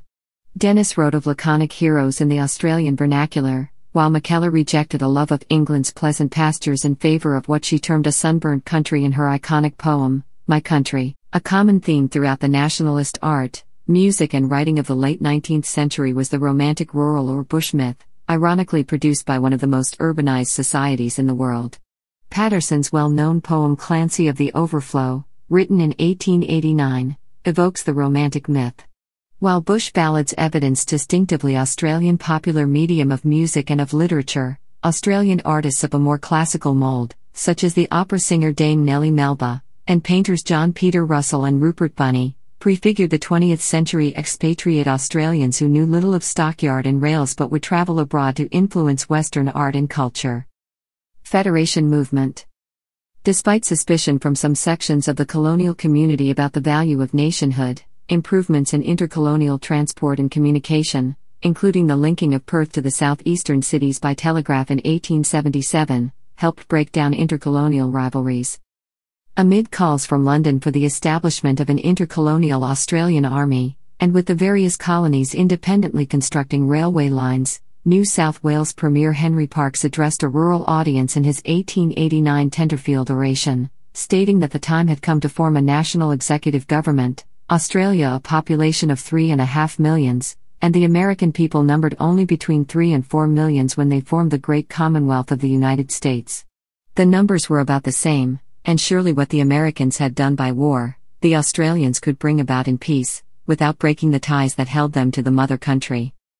Though Parkes would not live to see it, his vision would be achieved within a little over a decade, and he is remembered as the father of federation. Increasing nationalism, a growing sense of national identity, improvements in transport and communications, as well as fears about immigration and defense all combined to encourage the movement, spurred on by organizations like the Australian Natives Association. Despite the growing calls for unification, loyalties to the British Empire remained strong. At a Federation Conference banquet in 1890, Henry Parkes spoke of blood kinship linking the colonies to Britain and a race for whom the purpose of settling new countries has never had its equal on the face of the earth. In 1890, representatives of the 6 colonies in New Zealand had met in Melbourne and called for the union of the colonies and for the colonial legislatures to nominate representatives to attend a constitutional convention. The following year, The 1891 National Australasian Convention was held in Sydney, with all the future states and New Zealand represented. A draft constitutional bill was produced by the Constitution Committee, chiefly drafted by Samuel Griffith, with Inglis Clark and Charles Kingston, as well as the assistance of Edmund Barton. The delegates returned to their parliaments with the bill, but progress was slow, as Australia faced its 1890s economic depression. Nevertheless, by 1895 5 of the colonies elected representatives for a second convention, which was conducted in Adelaide, Sydney and Melbourne over the space of a year, allowing time for consultation. The Constitution Committee this time appointed Barton, Richard O'Connor and John Downer to draft a bill, and after much debate, New South Wales, South Australia and Tasmania adopted the bill to be put to their voters. Queensland and Western Australia later moved to do the same, though New Zealand did not participate in the convention. In July 1898, the bill was put to a series of referenda in 4 colonies, but New South Wales rejected the proposal. In 1899, a second referendum put an amended bill to the voters of the 4 colonies in Queensland, and the bill was endorsed. In March 1900, delegates were dispatched to London, where approval for the bill was sought from the Imperial Parliament. The bill was put to the House of Commons and passed on July 5, 1900 and, soon after, was signed into law by Queen Victoria. Lord Hopetoun was dispatched from London, tasked with appointing an interim cabinet to oversee the foundation of the Commonwealth and conduct of the first elections. There was a more radical vision for a separate Australia by some colonists, including writer Henry Lawson, trade unionist William Lane, and as found in the pages of the Sydney Bulletin. But by the end of 1899, and after much colonial debate, the citizens of 5 of the 6 Australian colonies had voted in referendums in favour of a constitution to form a federation. Western Australia voted to join in July 1900. The Commonwealth of Australia Constitution Act was passed by the British Parliament on July 5, 1900 and given royal assent by Queen Victoria on July 9, 1900. Federation. The Commonwealth of Australia came into being when the Federal Constitution was proclaimed by the Governor-General, Lord Hopetoun, on January 1, 1901.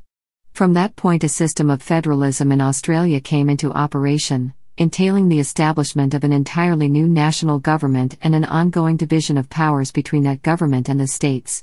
The first federal elections were held in March 1901 and resulted in a narrow plurality for the Protectionist Party over the Free Trade Party, with the Australian Labor Party polling third. Labor declared it would offer support to the party which offered concessions, and Edmund Barton's Protectionists formed a government, with Alfred Deakin as Attorney General. Barton promised to create a high court and an efficient federal public service. He proposed to extend conciliation and arbitration, create a uniform railway gauge between the eastern capitals, to introduce female federal franchise, to establish a system of old age pensions. He also promised to introduce legislation to safeguard white Australia from any influx of Asian or Pacific Island labor. The Labor Party had been established in the 1890s, after the failure of the maritime and shearers' strikes. Its strength was in the Australian trade union movement, which grew from a membership of just under 100,000 in 1901 to more than 500,000 in 1914. The platform of the ALP was democratic socialist.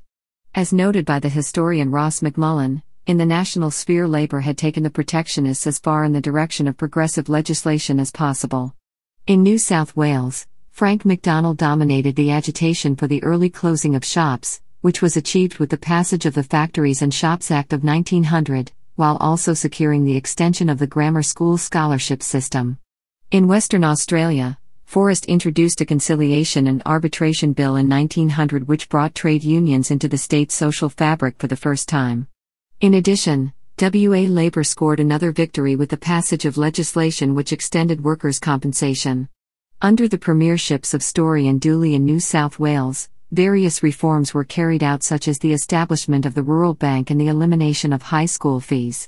Labor Party's rising supported elections, together with its formation of federal government in 1904 under Chris Watson, and again in 1908, helped to unify competing conservative, free market and liberal anti-socialists into the Commonwealth Liberal Party in 1909. Although this party dissolved in 1916, a successor to its version of liberalism in Australia, which in some respects comprises an alliance of Milesian liberals and Burkean conservatives united in support for individualism and opposition to socialism, can be found in the modern Liberal Party. To represent rural interests, the Country Party was founded in 1913 in Western Australia, and nationally in 1920, from a number of state-based farmers' parties.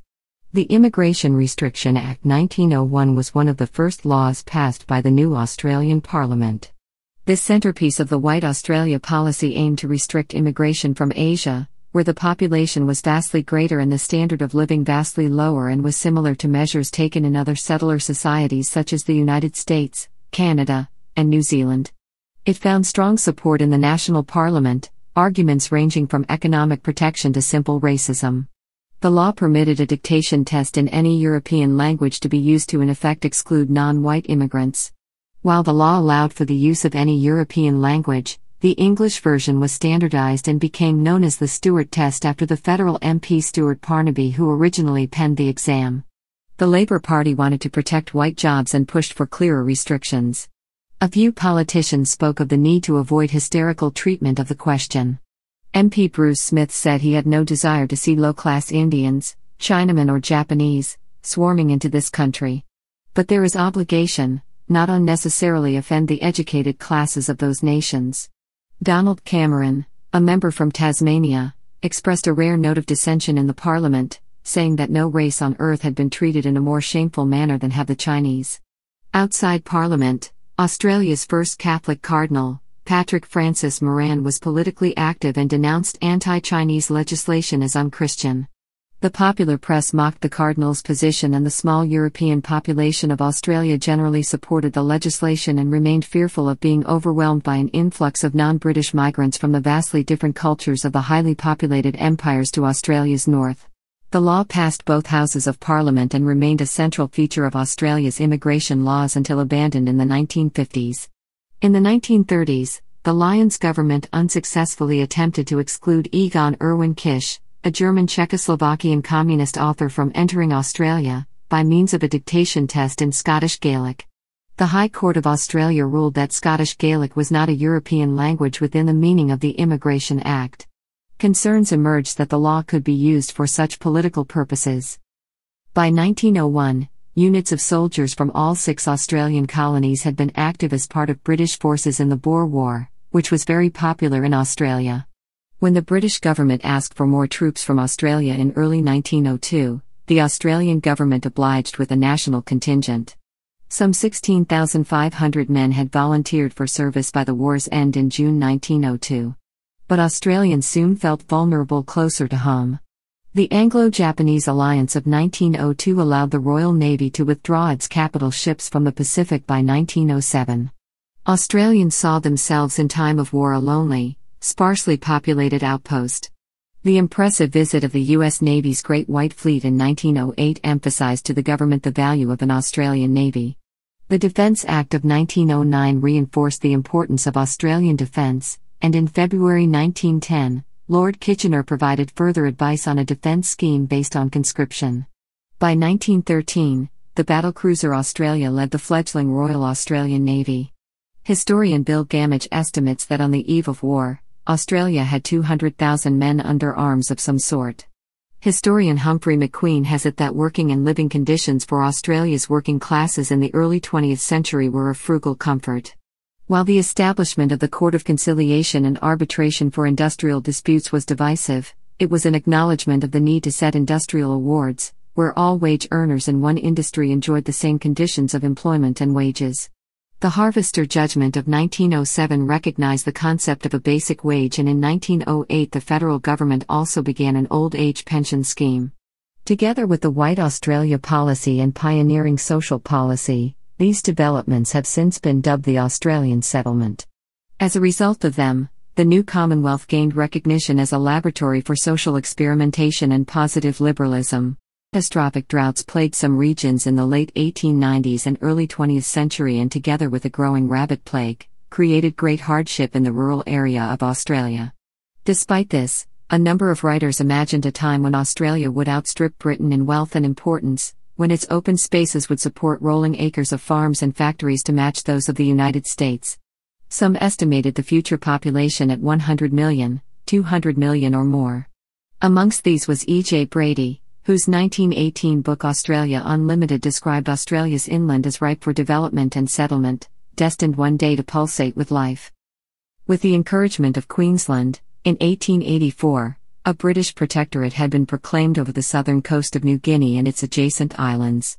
British New Guinea was annexed outright in 1888. The possession was placed under the authority of the newly federated Commonwealth of Australia in 1902, and with passage of the Papua Act of 1905, British New Guinea became the Australian territory of Papua, with formal Australian administration beginning in 1906. First World War.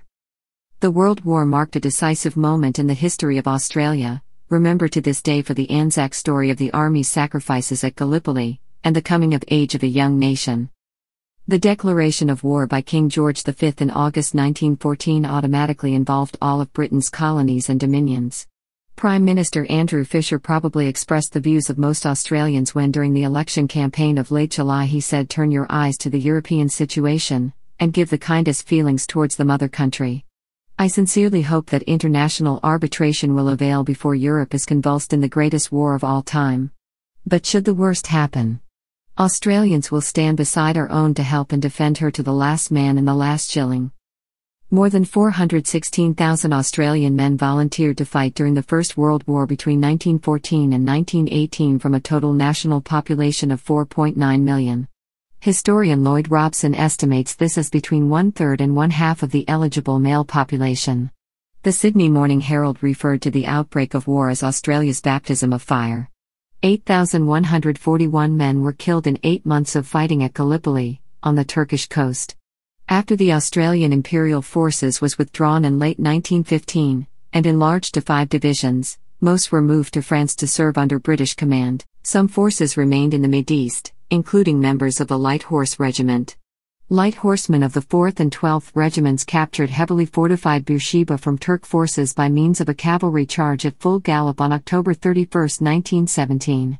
One of the last great cavalry charges in history, the attack opened a way for the Allies to outflank the Gaza-Beersheba line and drive the Ottomans back into Palestine. The AIF's first experience of warfare on the Western Front was also the most costly single encounter in Australian military history. In July 1916, at Fromelles, in a diversionary attack during the Battle of the Somme, the AIF suffered 5,533 killed or wounded in 24 hours. 16 months later, the 5 Australian divisions became the Australian Corps, first under the command of General Birdwood, and later the Australian General Sir John Monash. 2 bitterly fought and divisive conscription referendums were held in Australia in 1916 and 1917. Both failed, and Australia's army remained a volunteer force. John Monash was appointed Corps Commander of the Australian Forces in May 1918 and led some significant attacks in the final stages of the war. British Field Marshal Montgomery later called him the best general on the Western Front in Europe. Monash made the protection of infantry a priority and sought to fully integrate all the new technologies of warfare in both the planning and execution of battles. Thus he wrote that infantry should not be sacrificed needlessly to enemy bayonets and machine guns, but rather should advance under the maximum possible protection of the maximum possible array of mechanical resources, in the form of guns, machine guns, tanks, mortars and aeroplanes. His first operation at the relatively small Battle of Hamel demonstrated the validity of his approach, and later actions before the Hindenburg Line in 1918 confirmed it. Monash was knighted in the field of battle by King George V following 8th of August advance during the Battle of Amiens. General Erich Ludendorff, the German commander, later wrote of August 8, 1918 as the Black Day of the German Army. The 8th of August put the decline of fighting power beyond all doubt. Amiens, fought between 8 and August 11, 1918, marked the beginning of the Allied advance that culminated in the 11th of November armistice ended the war. Over 60,000 Australians had died during the conflict and 160,000 were wounded, a high proportion of the 330,000 who had fought overseas. While the Gallipoli campaign was a total failure militarily and 8,100 Australians died, its memory was all-important. Gallipoli transformed the Australian mind and became an iconic element of the Australian identity and the founding moment of nationhood. Australia's annual holiday to remember its war dead is held on Anzac Day, 25th of April, each year, the date of the first landings at Gallipoli in 1915. The choice of date is often mystifying to non-Australians. It was, after all, an Allied invasion that ended in military defeat. Bill Gamage has suggested that the choice of 25th of April has always meant much to Australians because at Gallipoli, the great machines of modern war were few enough to allow ordinary citizens to show what they could do. In France, between 1916 and 1918, where almost 7 times as many died, the guns showed cruelly how little individuals mattered. In 1919, Prime Minister Billy Hughes and former Prime Minister Joseph Cook took Australia's seat at the Versailles Peace Conference.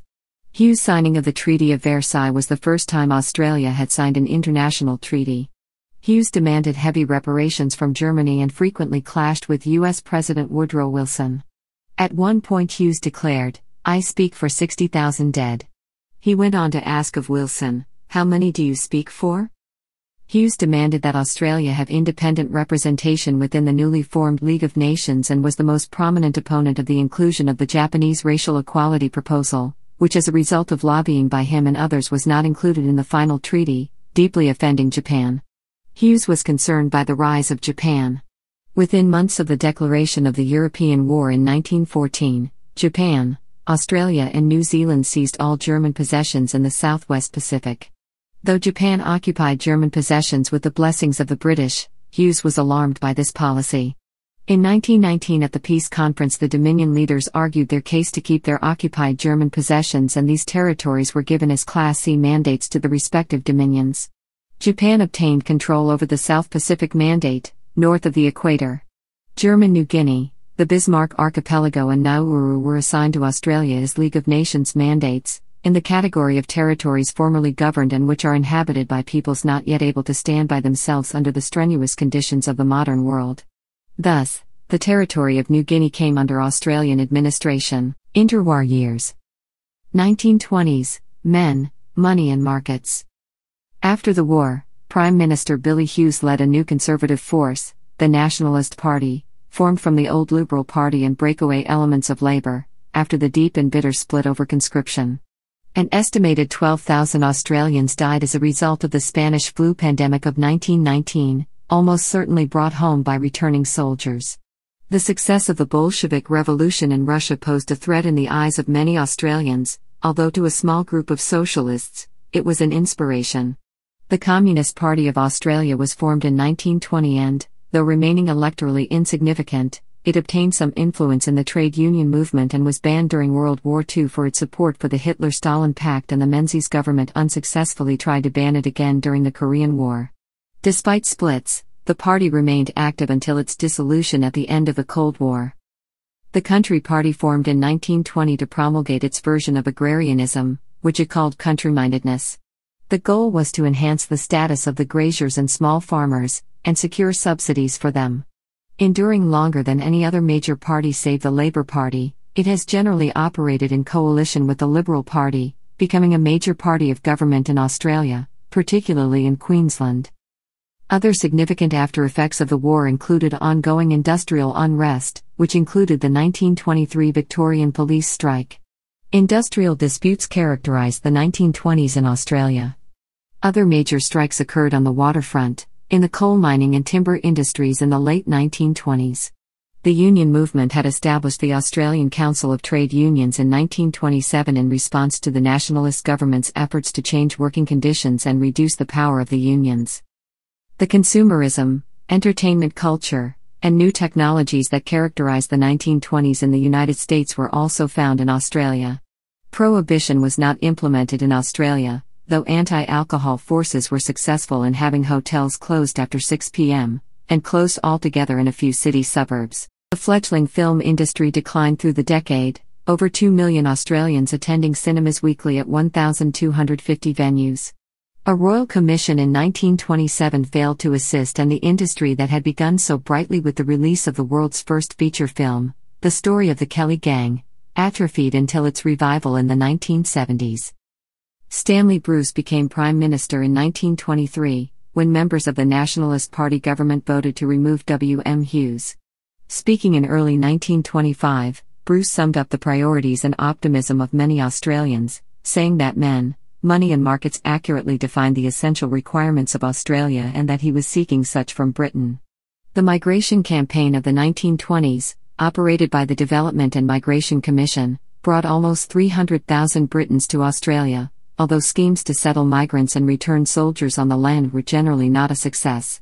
The new irrigation areas in Western Australia and the Dawson Valley of Queensland proved disastrous. In Australia, the costs of major investment had traditionally been met by state and federal governments, and heavy borrowing from overseas was made by the governments in the 1920s. A loan council was set up in 1928 to coordinate loans, 3/4 of which came from overseas. Despite imperial preference, a balance of trade was not successfully achieved with Britain. In the 5 years from 1924 to 1928, Australia bought 43.4% of its imports from Britain and sold 38.7% of its exports. Wheat and wool made up more than 2/3 of all Australian exports, a dangerous reliance on just two export commodities. Australia embraced the new technologies of transport and communication. Coastal sailing ships were finally abandoned in favor of steam, and improvements in rail and motor transport heralded dramatic changes in work and leisure. In 1918 there were 50,000 cars and lorries in the whole of Australia. By 1929 there were 500,000. The stagecoach company Cobb & Co., established in 1853, finally closed in 1924. In 1920, the Queensland and Northern Territory Aerial Service was established. The Reverend John Flynn founded the Royal Flying Doctor Service, the world's first air ambulance, in 1928. Daredevil pilot Sir Charles Kingsford Smith pushed the new flying machines to the limit, completing a round Australia circuit in 1927 and in 1928 traversed the Pacific Ocean, via Hawaii and Fiji from the US to Australia in the aircraft Southern Cross. He went on to global fame and a series of aviation records before vanishing on a night flight to Singapore in 1935. Dominion status. Australia achieved independent sovereign nation status after World War I, under the Statute of Westminster. This formalised the Balfour Declaration of 1926, a report resulting from the 1926 Imperial Conference of British Empire leaders in London, which defined dominions of the British Empire in the following way: they are autonomous communities within the British Empire, equal in status, in no way subordinate one to another in any aspect of their domestic or external affairs, though united by a common allegiance to the Crown, and freely associated as members of the British Commonwealth of Nations. However, Australia did not ratify the Statute of Westminster until 1942. According to historian Frank Crowley, this was because Australians had little interest in redefining their relationship with Britain until the crisis of World War II. The Australia Act 1986 removed any remaining links between the British Parliament and the Australian states. From February 1, 1927 until June 12, 1931, the Northern Territory was divided up as North Australia and Central Australia at latitude 20 degrees south. New South Wales has had one further territory surrendered, namely Jervis Bay Territory comprising 6,677 hectares, in 1915. The external territories were added: Norfolk Island, Ashmore Island, Cartier Islands, the Australian Antarctic Territory transferred from Britain, Heard Island, McDonald Islands, and Macquarie Island transferred to Australia from Britain. The Federal Capital Territory was formed from New South Wales in 1911 to provide a location for the proposed new federal capital of Canberra. The FCT was renamed the Australian Capital Territory in 1938. The Northern Territory was transferred from the control of the South Australian government to the Commonwealth in 1911. Great Depression. Australia was deeply affected by the Great Depression of the 1930s, particularly due to its heavy dependence on exports, especially primary products such as wool and wheat. Exposed by continuous borrowing to fund capital works in the 1920s, the Australian and state governments were already far from secure in 1927, when most economic indicators took a turn for the worse. Australia's dependence of exports left her extraordinarily vulnerable to world market fluctuations, according to economic historian Jeff Spenceley. Debt by the state of New South Wales accounted for almost half of Australia's accumulated debt by December 1927.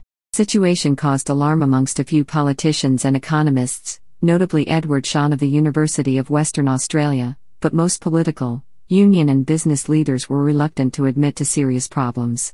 In 1926, Australian Finance magazine described loans as occurring with a disconcerting frequency unrivaled in the British Empire. It may be a loan to pay off maturing loans, or a loan to pay the interest on existing loans, or a loan to repay temporary loans from the bankers.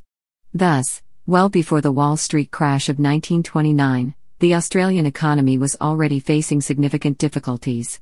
As the economy slowed in 1927, so did manufacturing, and the country slipped into recession as profits slumped and unemployment rose. At elections held in October 1929, the Labour Party was swept into power in a landslide victory. Stanley Bruce, the former Prime Minister, lost his own seat. The new Prime Minister, James Scullin, and his largely inexperienced government were almost immediately faced with a series of crises. Hamstrung by their lack of control of the Senate, a lack of control over the banking system, and divisions within their party over how best to deal with the situation, the government was forced to accept solutions that eventually split the party, as it had in 1917. Some gravitated to New South Wales Premier Lang, others to Prime Minister Scullin. Various plans to resolve the crisis were suggested. Sir Otto Niemeyer, a representative of the English banks who visited in mid-1930, proposed a deflationary plan, involving cuts to government spending and wages.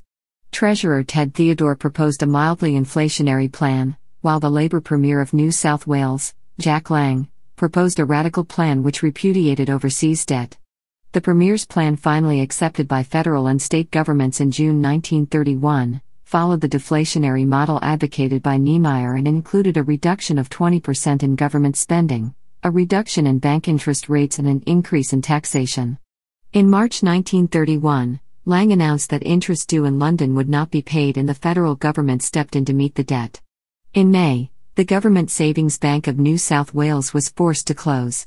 The Melbourne Premiers' Conference agreed to cut wages and pensions as part of a severe deflationary policy, but Lang renounced the plan. The grand opening of the Sydney Harbour Bridge in 1932 provided little respite to the growing crisis straining the young Federation. With multi-million-pound debts mounting, public demonstrations and move and counter-move by Lang and then Scullin, then Lyons federal governments, the Governor of New South Wales, Philip Game, had been examining Lang's instruction not to pay money into the federal treasury. Game judged it was illegal. Lang refused to withdraw his order and, on 13 May, he was dismissed by Governor Game. At June elections, Lang Labour's seats collapsed. 1931 had seen the creation of a new conservative political force, the United Australia Party, formed by breakaway members of the Labour Party combining with the Nationalist Party. At federal elections in December 1931, the United Australia Party, led by former Labour member Joseph Lyons, easily won office. They remained in power until September 1940. The Lyons government has often been credited with steering recovery from the Depression, although just how much of this was owed to their policies remains contentious. Stuart McIntyre also points out that although Australian GDP grew from £386.9 million to £485.9 million between 1931 and 1932 and 1938-39, real domestic product per head of population was still but a few shillings greater in 1938-39 than it had been in 1920-21. Australia recovered relatively quickly from the financial downturn of 1929 to 1930, with recovery beginning around 1932. The Prime Minister, Joseph Lyons, favoured the tough economic measures of the Premier's plan, pursued an orthodox fiscal policy, and refused to accept the proposals of the Premier of New South Wales, Jack Lang, to default on overseas debt repayments. According to author and Henderson of the Sydney Institute, Lyons held a steadfast belief in the need to balance budgets, lower costs to business, and restore confidence, and the Lyons period gave Australia stability and eventual growth between the drama of the Depression and the outbreak of the Second World War. A lowering of wages was enforced and industry tariff protections maintained, which together with cheaper raw materials during the 1930s saw a shift from agriculture to manufacturing as the chief employer of the Australian economy, a shift which was consolidated by increased investment by the Commonwealth government into defence and armaments manufacture. Lyons saw restoration of Australia's exports as the key to economic recovery. There is debate over the extent reached by unemployment in Australia, often cited as peaking at 29% in 1932. Trade union figures are the most often quoted, but the people who were there, regard the figures as wildly understating the extent of unemployment, wrote historian Wendy Lowenstein in her collection of oral histories of the Depression. However, David Potts argues that over the last 30 years, historians of the period have either uncritically accepted that figure, including rounding it up to a third, or they have passionately argued that a third is far too low. Potts himself, though, suggested a peak national figure of 25% unemployed. Measurement is difficult in part because there was great variation, geographically, by age and by gender, in the level of unemployment. Statistics collected by historian Peter Spirit show 17.8% of men and 7.9% of women unemployed in 1933 in the comfortable Sydney suburb of Woollahra. In the working-class suburb of Paddington, 41.3% of men and 20.7% of women were listed as unemployed. Geoffrey Spenceley stated that apart from variation between men and women, unemployment was also much higher in some industries, such as the building and construction industry, and comparatively low in the public administrative and professional sectors. In country areas, worst hit were small farmers in the wheat belts as far afield as northeast Victoria and Western Australia, who saw more and more of their income absorbed by interest payments. Extraordinary sporting successes did something to alleviate the spirits of Australians during the economic downturn. In a Sheffield Shield cricket match at the Sydney Cricket Ground in 1930, Don Bradman, a young New South Welshman of just 21 years of age, wrote his name into the record books by smashing the previous highest batting score in first-class cricket with 452 runs not out in just 415 minutes. The rising star's world-beating cricketing exploits were to provide Australians with much-needed joy through the emerging Great Depression in Australia and post-World War II recovery. Between 1929 and 1931, the racehorse Phar Lap dominated Australia's racing industry, at one stage winning 14 races in a row. Famous victories included the 1930 Melbourne Cup, following an assassination attempt and carrying 9 stone 12 pounds weight. Phar Lap sailed for the United States in 1931, going on to win North America's richest race, the Agua Caliente Handicap, in 1932. Soon after, on the cusp of U.S. success, Phar Lap developed suspicious symptoms and died. Theories swirled that the champion racehorse had been poisoned and a devoted Australian public went into shock. The 1938 British Empire Games were held in Sydney from 5 to 12 February, timed to coincide with Sydney's sesquicentenary. Second World War. Defense policy in the 1930s. Until the late 1930s, defense was not a significant issue for Australians. At the 1937 elections, both political parties advocated increased defense spending, in the context of increased Japanese aggression in China and Germany's aggression in Europe. However, there was a difference in opinion over how the defense spending should be allocated. The United Australia Party government emphasised cooperation with Britain in a policy of imperial defence. The linchpin of this was the British naval base at Singapore and the Royal Navy battle fleet which, it was hoped, would use it in time of need. Defence spending in the interwar years reflected this priority. In the period 1921 to 1936 totaled £40 million on the Royal Australian Navy, £20 million on the Australian Army and £6 million on the Royal Australian Air Force. In 1939, the Navy, which included 2 heavy cruisers and 4 light cruisers, was the service best equipped for war. Fearing Japanese intentions in the Pacific, Menzies established independent embassies in Tokyo and Washington to receive independent advice about developments. Gavin Long argues that the Labour opposition urged greater national self-reliance through a build-up of manufacturing and more emphasis on the Army and RAF. As Chief of the General Staff, John Laverack also advocated. In November 1936, Labour leader John Curtin said the dependence of Australia upon the competence, let alone the readiness, of British statesmen to send forces to our aid is too dangerous a hazard upon which to found Australia's defence policy. According to John Robertson, some British leaders had also realised that their country could not fight Japan and Germany at the same time. But this was never discussed candidly at meeting of Australian and British defence planners, such as the 1937 Imperial Conference. By September 1939 the Australian Army numbered 3,000 regulars. A recruiting campaign in late 1938, led by Major General Thomas Blamey, increased the reserve militia to almost 80,000. The 1st Division raised for war was designated the 6th Division, of the 2nd AIF, there being 5 militia divisions on paper and a 1st AIF in the First World War. War. On September 3, 1939, the Prime Minister, Robert Menzies, made a national radio broadcast, "My fellow Australians. It is my melancholy duty to inform you, officially, that, in consequence of the persistence by Germany in her invasion of Poland, Great Britain has declared war upon her, and that, as a result, Australia is also at war." Thus began Australia's involvement in the 6-year global conflict. Australians were to fight in an extraordinary variety of locations, from withstanding the advance of Hitler's panzers in the siege of Tobruk, to turning back the advance of the Imperial Japanese Army in the New Guinea campaign. From bomber missions over Europe and Mediterranean naval engagements, to facing Japanese mini-sub raids on Sydney Harbour and devastating air raids on the city of Darwin. Recruitment of a volunteer military force for service at home and abroad was announced, the 2nd Australian Imperial Force and a citizen militia organised for local defence. Troubled by Britain's failure to increase defences at Singapore, Menzies was cautious in committing troops to Europe.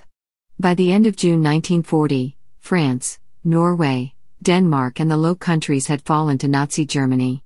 Britain stood alone with its dominions. Menzies called for all-out war, increasing federal powers and introducing conscription. Menzies' minority government came to rely on just 2 independents after the 1940 election. In January 1941, Menzies flew to Britain to discuss the weakness of Singapore's defences. Arriving in London during the Blitz, Menzies was invited into Winston Churchill's British War Cabinet for the duration of his visit. Returning to Australia, with the threat of Japan imminent and with the Australian Army suffering badly in the Greek and Creek campaigns, Menzies reapproached the Labour Party to form a war cabinet. Unable to secure their support, and with an unworkable parliamentary majority, Menzies resigned as Prime Minister. The coalition held office for another month, before the independents switched allegiance and John Curtin was sworn in as Prime Minister. 8 weeks later, Japan attacked Pearl Harbor. From 1940 to 1941, Australian forces played prominent roles in the fighting in the Mediterranean theatre, including Operation Compass, the Siege of Tobruk, the Greek Campaign, the Battle of Crete, the Syria-Lebanon Campaign and the Second Battle of El Alamein. A garrison of around 14,000 Australian soldiers, commanded by Lieutenant General Leslie Morshead, was besieged in Tobruk, Libya, by the German-Italian army of General Erwin Rommel between April and August 1941. The Nazi propagandist Lord Haw derided the defenders as rats, a term the soldiers adopted as an ironic compliment, the rats of Tobruk. Vital in the defense of Egypt and the Suez Canal, the siege saw the advance of the German army halted for the first time and provided a morale boost for the British Commonwealth, which was then standing alone against Hitler. The war came closer to home when HMAS Sydney was lost with all hands in battle with the German raider Cormoran in November 1941. With most of Australia's best forces committed to fight against Hitler in the Middle East, Japan attacked Pearl Harbor, the U.S. naval base in Hawaii, on December 8, 1941. The British battleship HMS Prince of Wales and battlecruiser HMS Repulse sent to defend Singapore were sunk soon afterwards. Australia was ill-prepared for an attack, lacking armaments, modern fighter aircraft, heavy bombers, and aircraft carriers. While demanding reinforcements from Churchill, on December 27, 1941 Curtin published an historic announcement: the Australian government regards the Pacific struggle as primarily one in which the United States and Australia must have the fullest say in the direction of the democracy's fighting plan. Without inhibitions of any kind, I make it clear that Australia looks to America, free of any pangs as to our traditional links or kinship with the United Kingdom. British Malaya quickly collapsed, shocking the Australian nation. British, Indian and Australian troops made a disorganized last stand at Singapore, before surrendering on February 15, 1942. Around 15,000 Australian soldiers became prisoners of war. Curtin predicted that the battle for Australia would now follow. On 19 February, Darwin suffered a devastating air raid, the first time the Australian mainland had ever been attacked by enemy forces. Over the following 19 months, Australia was attacked from the air almost 100 times. 2 battle-hardened Australian divisions were already steaming from the Middle East for Singapore. Churchill wanted them diverted to Burma, but Curtin refused, and anxiously awaited their return to Australia. U.S. President Franklin D. Roosevelt ordered his commander in the Philippines, General Douglas MacArthur, to formulate a Pacific defense plan with Australia in March 1942. Curtin agreed to place Australian forces under the command of General MacArthur, who became Supreme Commander of the Southwest Pacific. Curtin had thus presided over a fundamental shift in Australia's foreign policy. MacArthur moved his headquarters to Melbourne in March 1942 and American troops began massing in Australia. In late May 1942, Japanese midget submarines sank an accommodation vessel in a daring raid on Sydney Harbour. On June 8, 1942, two Japanese submarines briefly shelled Sydney's eastern suburbs and the city of Newcastle. In an effort to isolate Australia, the Japanese planned a seaborne invasion of Port Moresby, in the Australian territory of New Guinea. In May 1942, the U.S. Navy engaged the Japanese in the Battle of the Coral Sea and halted the attack. The Battle of Midway in June effectively defeated the Japanese Navy and the Japanese Army launched a land assault on Moresby from the north. Between July and November 1942, Australian forces repulsed Japanese attempts on the city by way of the Kokoda Track, in the highlands of New Guinea. The Battle of Milne Bay in August 1942 was the first Allied defeat of Japanese land forces. Meanwhile, in North Africa, the Axis powers had driven Allies back into Egypt. A turning point came between July and November 1942, when Australia's 9th Division played a crucial role in some of the heaviest fighting of the First and Second Battle of El Alamein, which turned the North Africa campaign in favour of the Allies. The Battle of Bunagona, between November 1942 and January 1943, set the tone for the bitter final stages of the New Guinea campaign, which persisted into 1945. The offensives in Papua and New Guinea of 1943-44 were the single largest series of connected operations ever mounted by the Australian Armed Forces.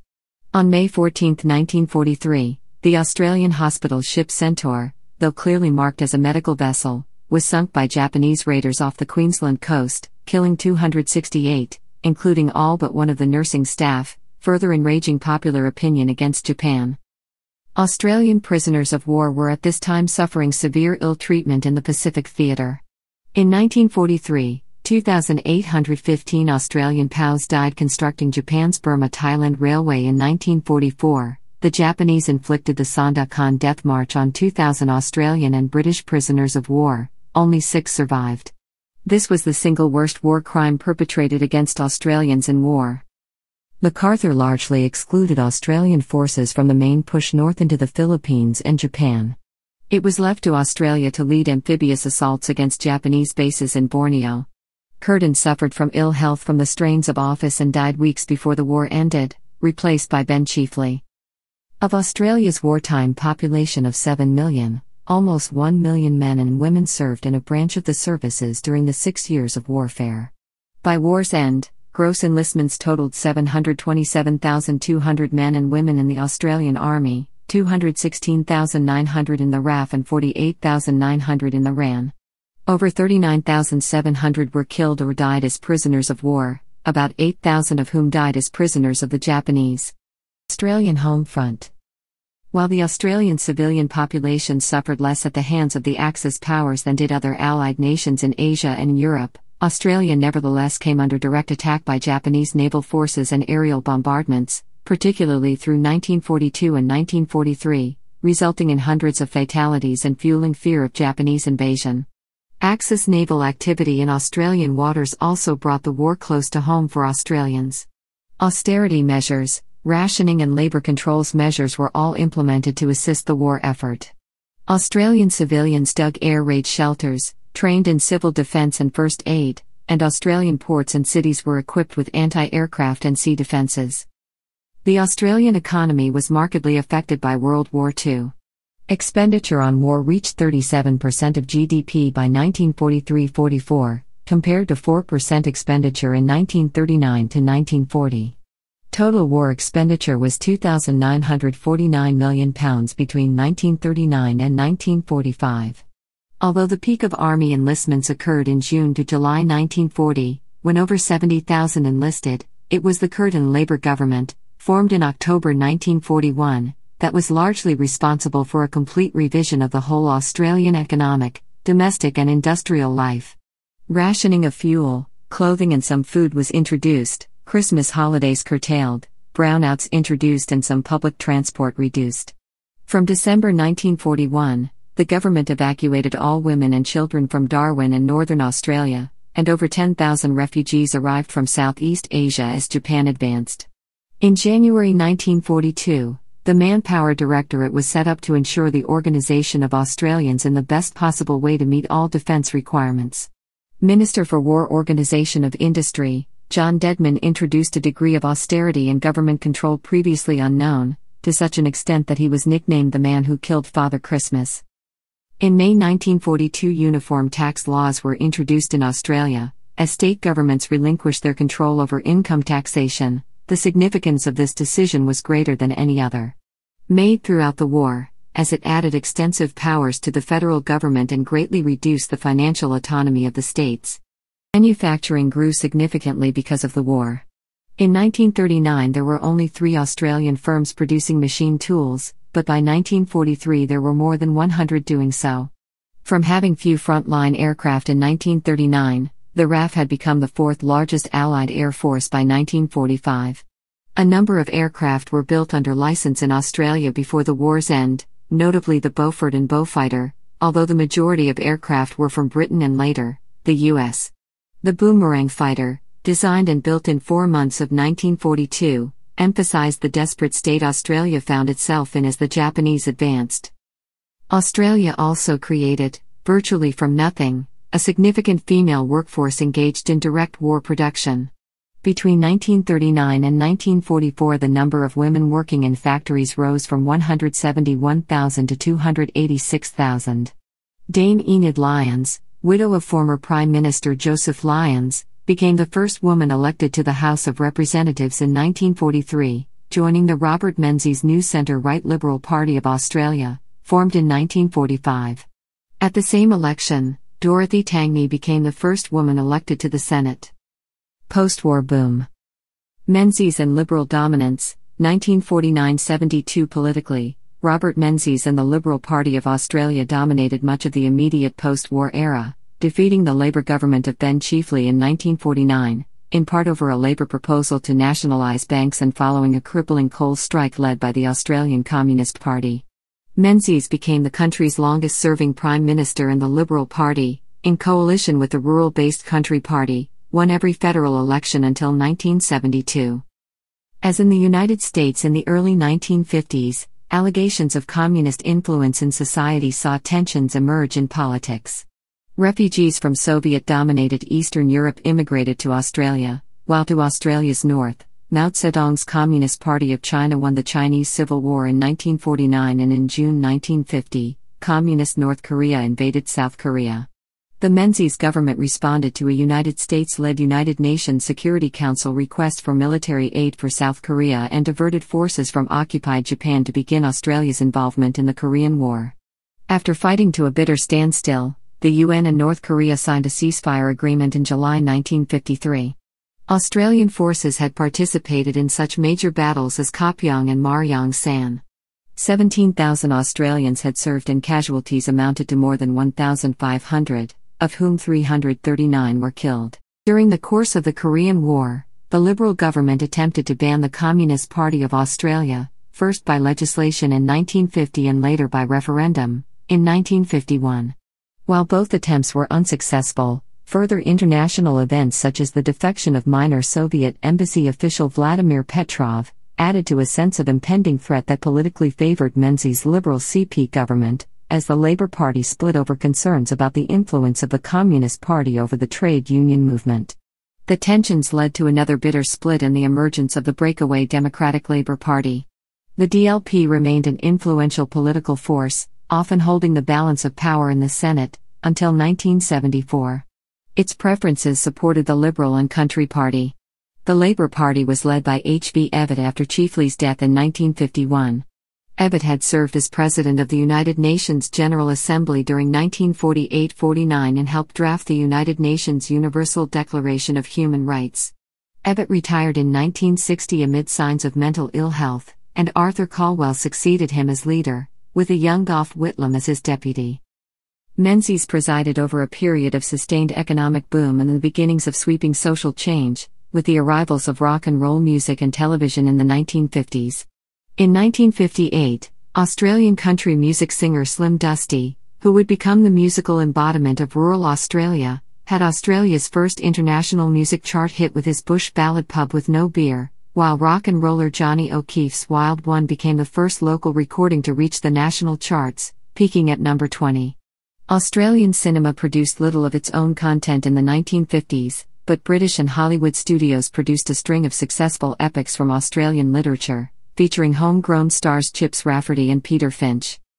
Menzies remained a staunch supporter of links to the monarchy and Commonwealth of Nations and formalized an alliance with the United States, but also launched post-war trade with Japan, beginning a growth of Australian exports of coal, iron ore and mineral resources that would steadily climb until Japan became Australia's largest trading partner. When Menzies retired in 1965, he was replaced as Liberal leader and Prime Minister by Harold Holt.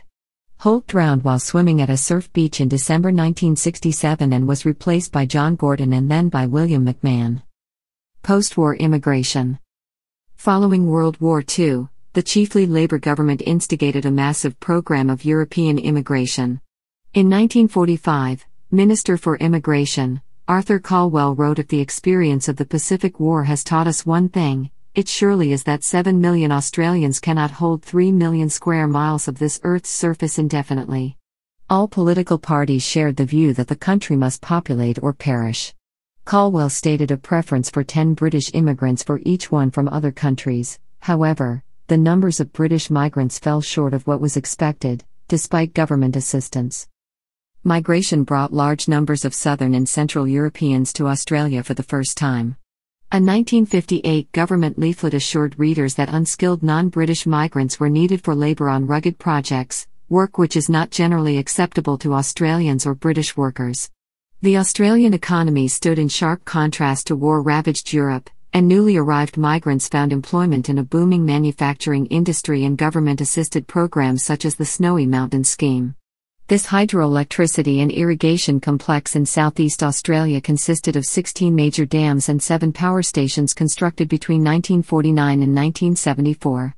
It remains the largest engineering project undertaken in Australia, necessitating the employment of 100,000 people from over 30 countries. To many it denotes the birth of multicultural Australia.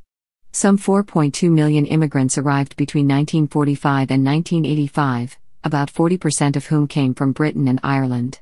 The 1957 novel They're a Weird Mob was a popular account of an Italian migrating to Australia, although written by Australian-born author John O'Grady. The Australian population reached 10 million in 1959, with Sydney its most populous city.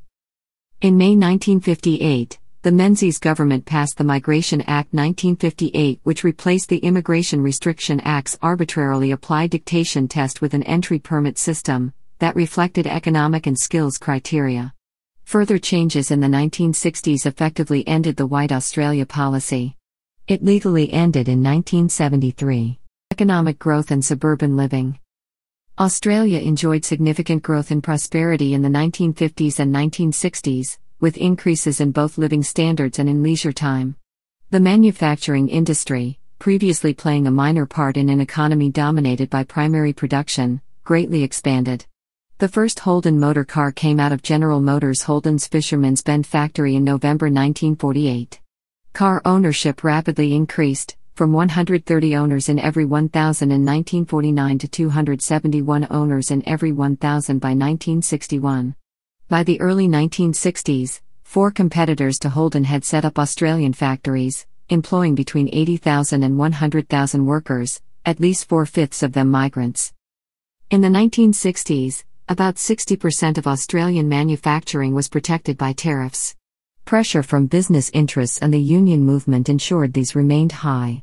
Historian Geoffrey Bolton suggests that this high tariff protection of the 1960s caused some industries to lapse into lethargy, neglecting research and development and the search for new markets. The CIRO was expected to fulfill research and development. Prices for wool and wheat remained high, with wool the mainstay of Australia's exports. Sheep numbers grew from 113 million in 1950 to 171 million in 1965. Wool production increased from 518,000 to 819,000 tons in the same period. Wheat, wool and minerals ensured a healthy balance of trade between 1950 and 1966. The great housing boom of the post-war period saw rapid growth in the suburbs of the major Australian cities. By the 1966 census, only 14% lived in rural Australia, down from 31% in 1933, and only 8% lived on farms. Virtual full employment meant high standards of living and dramatic increases in home ownership, and by the 60s, Australia had the most equitable spread of income in the world. By the beginning of the 60s, an Australia-wide McNair survey estimated that 94% of homes had a fridge, 50% a telephone, 55% a television, 60% a washing machine, and 73% a vacuum cleaner. In addition, most households had now acquired a car. According to one study, in 1946, there was one car for every 14 Australians. By 1960, it was 1 to 3.5. The vast majority of families had access to a car. Ownership flourished during the post-war period, with 1970-1971 census data estimating that 96.4% of Australian households in the early 70s owned at least one car. However, not all felt the rapid suburban growth was desirable. Distinguished architect and designer Robin Boyd, a critic of Australia's built surroundings, described Australia as the constant sponge lying in the Pacific, following the fashions of overseas and lacking confidence in home-produced, original ideas. In 1956, Dadaist comedian Barry Humphries performed the character of Edna Everage as a parody of a house-proud housewife of staid 1950s Melbourne suburbia. It was the first of many of his satirical stage and screen creations based around quirky Australian characters: Sandy Stone, a morose elderly suburbanite, Barry Mackenzie, a naive Australian expat in London, and Sir Leigh Patterson, a vulgar parody of a Whitlam-era politician. Some writers defended suburban life. Journalist Craig McGregor saw suburban life as a solution to the needs of migrants. Hugh Stratton argued that plenty of dreary lives are indeed lived in the suburbs. But most of them might well be worse in other surroundings. Historian Peter Cuffley has recalled life for a child in a new outer suburb of Melbourne as having a kind of joyous excitement.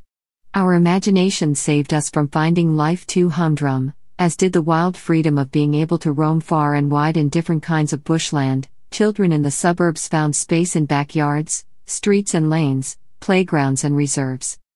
In 1954, the Menzies government formally announced the introduction of the new two-tiered TV system, a government-funded service run by the ABC, and two commercial services in Sydney and Melbourne, with the 1956 Summer Olympics in Melbourne being a major driving force behind the introduction of television to Australia. Colour TV began broadcasting in 1975. Alliances 1950 to 1972. In the early 1950s, the Menzies government saw Australia as part of a triple alliance in concert with both the US and traditional ally Britain. At first, the Australian leadership opted for a consistently pro-British line in diplomacy, while at the same time looking for opportunities to involve the US in Southeast Asia. Thus, the government committed military forces to the Korean War and the Malayan Emergency and hosted British nuclear tests after 1952. Australia was also the only Commonwealth country to offer support to the British during the Suez Crisis. Menzies oversaw an effusive welcome to Queen Elizabeth II on the first visit to Australia by a reigning monarch, in 1954. He made the following remarks during a light-hearted speech to an American audience in New York, while on his way to attend her coronation in 1953. "We in Australia, of course, are British, if I may say so, to the boot heels, but we stand together, our people stand together till the crack of doom." As British influence declined in Southeast Asia, the US alliance came to have greater significance for Australian leaders and the Australian economy. British investment in Australia remained significant until the late 1970s, but trade with Britain declined through the 1950s and 1960s. In the late 1950s, the Australian Army began to re-equip using US military equipment. In 1962, the US established a naval communications station at Northwest Cape, the first of several built over the next decade. Most significantly, in 1962, Australian Army advisors were sent to help train South Vietnamese forces, in a developing conflict in which the British had no part. According to diplomat Alan Renouf, the dominant theme in Australia's foreign policy under Australia's Liberal, Country Party governments of the 1950s and 1960s was anti-communism.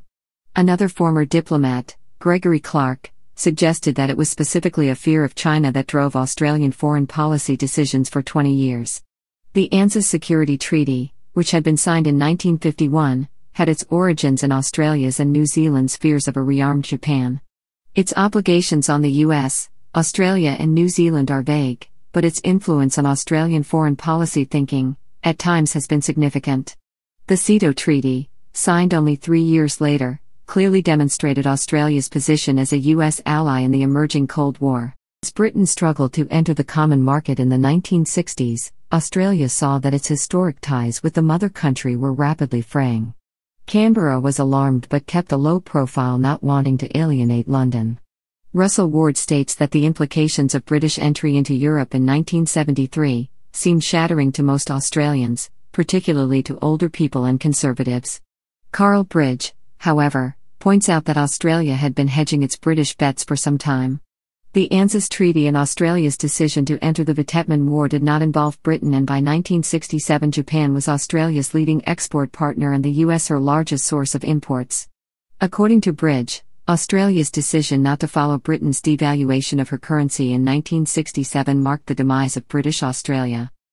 Vietnam War. By 1965, Australia had increased the size of the Australian Army Training Team Vietnam, and in April the government made a sudden announcement that after close consultation with the United States, a battalion of troops was to be sent to South Vietnam. In Parliament, Menzies emphasized the argument that our alliances made demands on us. The alliance involved was presumably the Southeast Asia Treaty Organization, and Australia was providing military assistance because South Vietnam, a signatory to CETO, had apparently requested it. Documents released in 1971 indicated that the decision to commit troops was made by Australia and the US, not at the request of South Vietnam.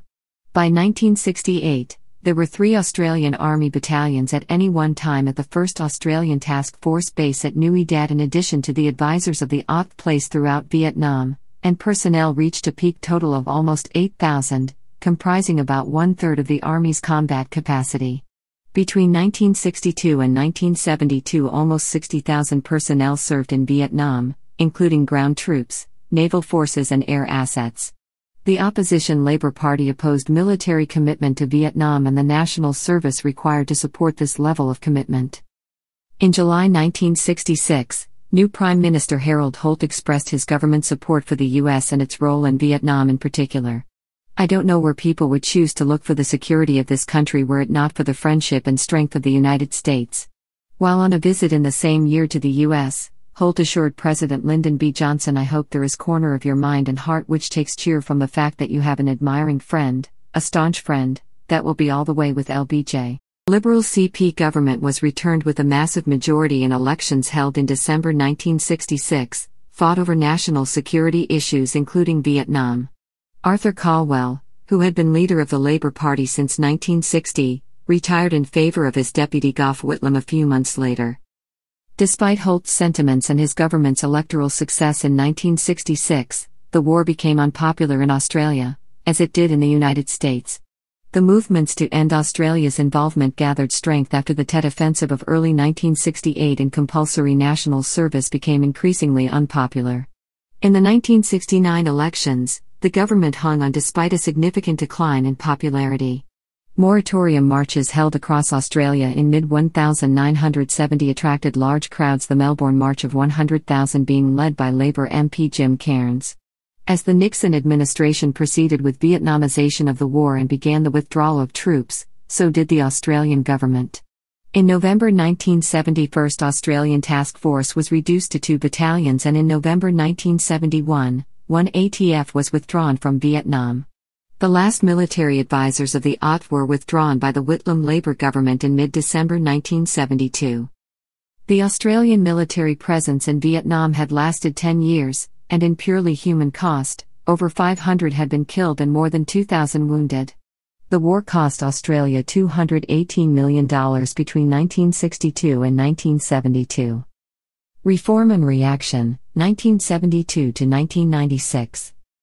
The Whitlam government, 1972-75, elected in December 1972 after 23 years in opposition, Labour won office under Gough Whitlam, introducing significant reforms and expanding the federal budget.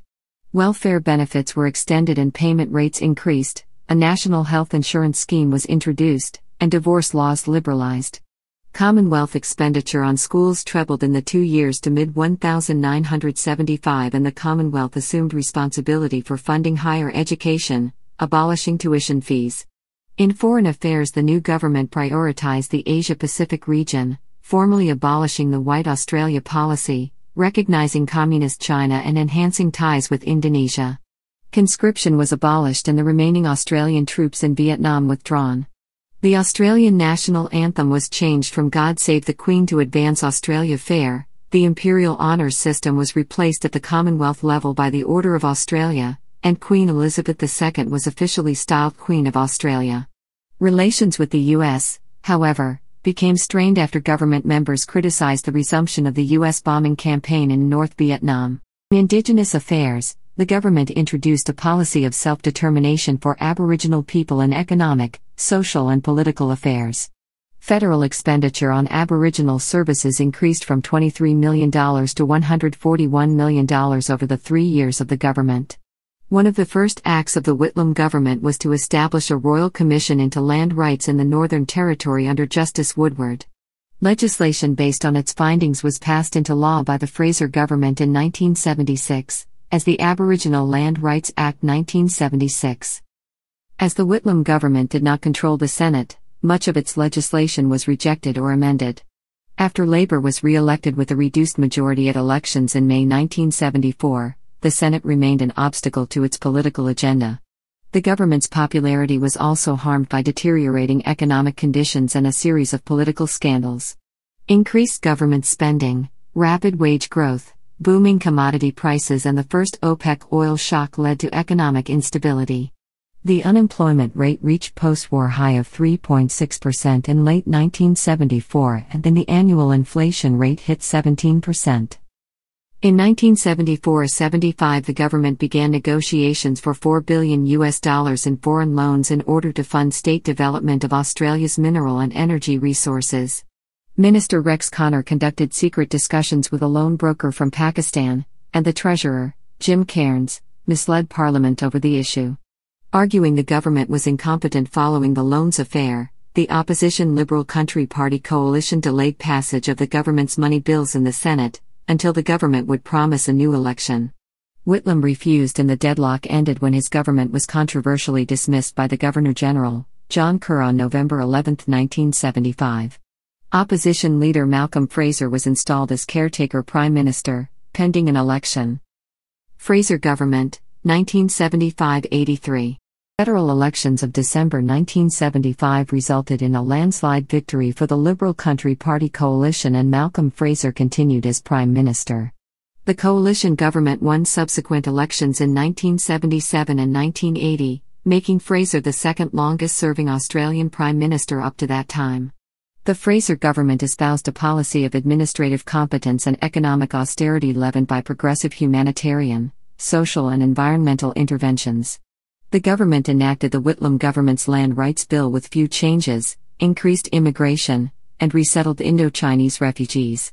It promoted multiculturalism and in 1978 established the Special Broadcasting Service as a multicultural broadcaster. In foreign policy, the government continued Labour's friendly relations with China and Indonesia, repaired the frayed relationship with the U.S. and opposed white minority rule in South Africa and Rhodesia. The government also attempted to use its influence with the US and China to limit Soviet expansionism. Environmental policies included banning resource development on Fraser Island and the Great Barrier Reef, creating Kakadu National Park and banning whaling. However, the government refused to use Commonwealth powers to stop the construction of the Franklin Dam in Tasmania in 1982, and the resulting grassroots campaign against the dam contributed to the emergence of an influential environmental movement in Australia. On the economic front, the Fraser government followed a fight inflation first strategy centered on budget cuts and wage restraint. Welfare benefits were restricted, the universal healthcare system was partially dismantled, and university funding per student cut. However, by the early 1980s, economic conditions were deteriorating. The second oil shock in 1979 increased inflation, which was exacerbated by a boom in commodity prices and a sharp increase in real wages. An international recession, the collapse of the resources boom, and a severe drought in eastern Australia saw unemployment rise. The government responded with Keynesian deficit spending in its 1982 budget, but by 1983 both unemployment and annual inflation exceeded 10%. At the federal elections in March 1983, the coalition government was comfortably defeated by Labor under its popular new leader Bob Hawke. Labor government, 1983 to 1996. The Hawke government pursued a mixture of free market reforms and consensus politics, featuring summits of government representatives, business leaders, trade unions and non-government organizations in order to reach consensus on key issues such as economic policy and tax reform. The centerpiece of this policy mix was an accord with trade unions under which wage demands would be curtailed in return for increased social benefits. Welfare payments were increased and better targeted to those on low incomes, and a retirement benefits scheme was extended to most employees. A new universal health insurance scheme, Medicare, was introduced. The Treasurer Paul Keating oversaw a program of deregulation and microeconomic reforms which broke with the Keynesian economics that had traditionally been favored by the Labor Party. These reforms included floating the Australian dollar, deregulating capital markets and allowing competition from foreign banks.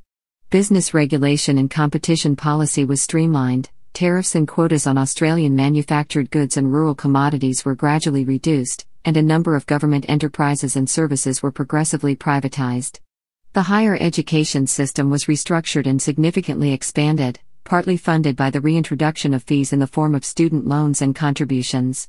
Paul Kelly concludes that, in the 1980s both labor and non-labor underwent internal philosophical revolutions to support a new set of ideas: faith in markets, deregulation, a reduced role for government, low protection, and the creation of a new cooperative enterprise culture. The Hawke government courted the growing environmental movement with a series of actions, including using federal powers to stop the Franklin Dam development in Tasmania, banning new uranium mines at Jabiluka, and proposing Kakadu National Park for World Heritage listing. In foreign policy, the Hawke government maintained strong relations with the U.S. and was instrumental in the formation of the Asia-Pacific Economic Cooperation Group.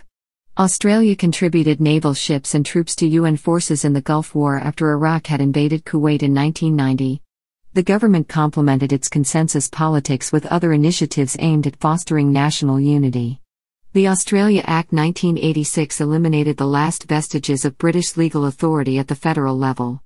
The Australian Bicentenary in 1988 was the focus of year-long celebrations with multicultural themes. The World Expo 88 was held in Brisbane and a new Parliament House in Canberra was opened. Strong economic growth, falling unemployment, and unstable opposition, and Bob Hawke's popularity with the public contributed to the re-election of the Hawke government in 1984, 1987 and 1990. However, the economy went into recession in 1990 and by late 1991 the unemployment rate had risen above 10%. With the government's popularity falling, Paul Keating successfully challenged for the leadership and became Prime Minister in December 1991. The Keating government's first priority was economic recovery. In February 1992 it released the One Nation Job Creation Package and later legislated tax cuts to corporations and individuals to boost economic growth. Unemployment reached 11.4% in 1992, the highest since the Great Depression in Australia. The Liberal National Opposition had proposed an ambitious plan of economic reform to take to the 1993 election, including the introduction of a goods and services tax. Keating campaigned strongly against the tax and was returned to office in March 1993. In May 1994 a more ambitious Working Nation Jobs program was introduced. The Keating government also pursued a number of big-picture issues throughout its 2 terms, including increased political and economic engagement in the Asia-Pacific region, Indigenous reconciliation, and Australian Republic and efficiency with equity. The government engaged closely with the Indonesian President, Suharto, and other regional partners, and successfully campaigned to increase the role of APEC as a major forum for strategic and economic cooperation. A Council for Aboriginal Reconciliation was established and, following the High Court of Australia's historic Mabo decision in 1992, the first national native title legislation was introduced to regulate claims and provide compensation for loss of native title. In 1993, Keating established a Republic Advisory Committee to examine options for Australia becoming a republic. The government also introduced family payments and a superannuation guarantee with compulsory employer contributions. Under the Hawke government, the annual migration intake had more than doubled from 54,500 in 1984 to over 120,000 in 1989-90. The Keating government responded to community concerns over the pace of immigration by cutting the immigration intake and introducing mandatory detention for asylum seekers arriving without a valid visa. Immigration fell to 67,900 in 1992-93. Foreign debt, inflation and unemployment still stubbornly high, and after a series of ministerial resignations, Keating lost the March 1996 election to the Liberals' John Howard. Australia in a globalised world, 1996 to present. Howard government, 1996 to 2007. John Howard with a Liberal National Party coalition served as Prime Minister from 1996 until 2007, winning re-election in 1998, 2001 and 2004 to become the second longest-serving Prime Minister after Menzies. One of the first programs instigated by the Howard government was a nationwide gun control scheme following a mass shooting at Port Arthur. The new government saw industrial relations and taxation as two key areas of economic reform which had been left undone by the Hawke-Keating governments. The coalition introduced industrial relations reforms in 1996 which promoted individual contracts and enterprise bargaining. In 2006 it controversially introduced the Work Choices legislation, which made it easier for small businesses to terminate employment. After the 1996 election, Howard and Treasurer Peter Costello proposed a goods and services tax which they successfully took to the electorate in 1998 and implemented in July 2000. A political concern for the new government was the significant public support for Pauline Hanson and, later, her One Nation Party, which espoused populist policies including winding back free market reforms, Asian immigration and programs for Indigenous Australians. The government responded with public messaging criticizing elites and political correctness and emphasizing Australian values. The coalition initially cut immigration intakes, abolished the Office of Multicultural Affairs and other multicultural agencies, and introduced citizenship tests for migrants. Following a sharp increase in unauthorized arrivals of asylum seekers by boat from 1999, the government opened new mandatory detention centres in remote areas of Australia and issued temporary visas for those found to be refugees. Following the Children Overboard Affair and the Tampa Affair in 2001, the government introduced the Pacific Solution, which involved detaining asylum seekers in detention centres in Nauru and Papua New Guinea while their refugee status was determined, as well as a policy of turning back vessels intercepted at sea. In Indigenous affairs, the Prime Minister rejected calls for a treaty with Indigenous Australians and an apology for past actions which had harmed them. Instead, the government pursued a policy of practical reconciliation involving specific measures to improve Indigenous education, health, employment and housing. In response to the High Court's decision in Wick Peoples v Queensland, in 1996, the Howard government amended native title legislation to limit native title claims. In 2007, following the release of the Little Children Are Sacred report detailing widespread abuse in Aboriginal communities, the Howard government launched the Northern Territory Intervention in order to create a safe environment for Indigenous children. The government's response was criticized by the co-chairs of the report, received a divided response from the Indigenous community, but was supported by the Labour opposition. Honoring a commitment made during the 1996 election campaign, the Howard government set up a People's Convention on an Australian Republic. The resulting 1999 referendum on a republic failed. Howard, an avowed monarchist, became the only Australian Prime Minister to publicly oppose a constitutional amendment he had put to the people. In 1999, Australia led a United Nations force into East Timor to help establish democracy and independence for that nation, following political violence.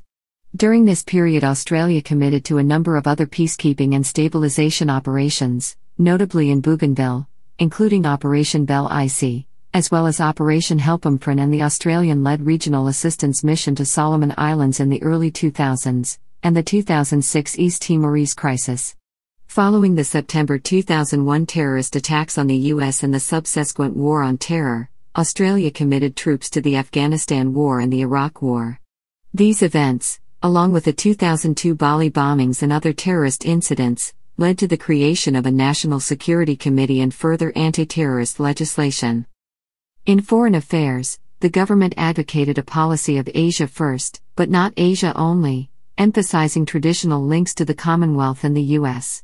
Relations with Indonesia became strained over East Timor but generally improved after the Bali bombings. Australia's support of U.S. policy during the War on Terror was followed by an Australia-United States Free Trade Agreement in 2004. Trade agreements with Singapore and Thailand were also secured and relations with China improved. Australia joined the U.S. in refusing to ratify the Kyoto Protocol on greenhouse gas emissions, arguing that it would harm Australia's economy and would be ineffective without the participation of China and India. After initial cuts, the immigration intake increased from 92,270 in 1999 to 2,000 to 157,000 in 2005-06, with a bias towards skilled workers to meet the needs of a rapidly growing economy. The immigration intake also became increasingly diverse, with the proportion of immigrants from South Asia increasing from 8% in 1996-97 to 20% in 2007-08. Inbound tourism also grew, helped by the Sydney Olympic Games in 2000. The economy continued its uninterrupted expansion since the early 1990s recession, with record jobs growth and the lowest unemployment rates since the 1970s. Exports and imports grew from a value of about a third of Australia's economic output in the early 1990s to 40% in 2005. China became Australia's second largest trading partner after Japan, and foreign investment in Australia more than doubled.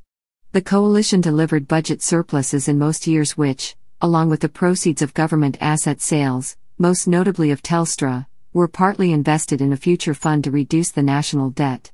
Income inequality and private debt increased as the economy expanded, with the biggest increase in incomes accruing to the top 10% of income earners. By 2007, the Howard government was consistently trailing the Labour opposition in opinion polls, with key issues being rising interest rates, the unpopular work choices, industrial relations reforms, and climate change policy. The government was also hampered by leadership tensions between Howard and Costello and opinion polls indicating a desire for a generational change in leadership. Labour won the November 2007 election with a swing of over 5% and Howard became only the second sitting Prime Minister to lose his seat in an election. Labour government, 2007 to 2013. Kevin Rudd became Prime Minister in December 2007 and held office until June 2010, when he was replaced as leader by Julia Gillard, Australia's first female Prime Minister. Following the August 2010 federal election, Gillard formed a minority Labour government with the support of the Australian Greens and 3 independents.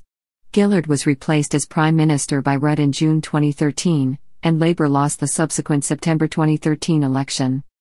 The first Rudd government moved quickly to ratify the Kyoto Protocols, dismantle the previous government's work choices industrial relations reforms, and issue an apology to Aboriginal Australians for past policies, particularly the removal of Aboriginal children from their families. The government was soon confronted by the global financial crisis and subsequent global recession, responding with a series of economic stimulus measures worth $75 billion Australian dollars. Although economic growth slowed in 2008, Australia was one of the few advanced economies in the world to avoid recession. Rudd declared climate change the great moral challenge of our generation, and his government proposed an emissions trading scheme to address the issue. The necessary legislation, however, was twice rejected in the Senate when the opposition and Greens refused to support it.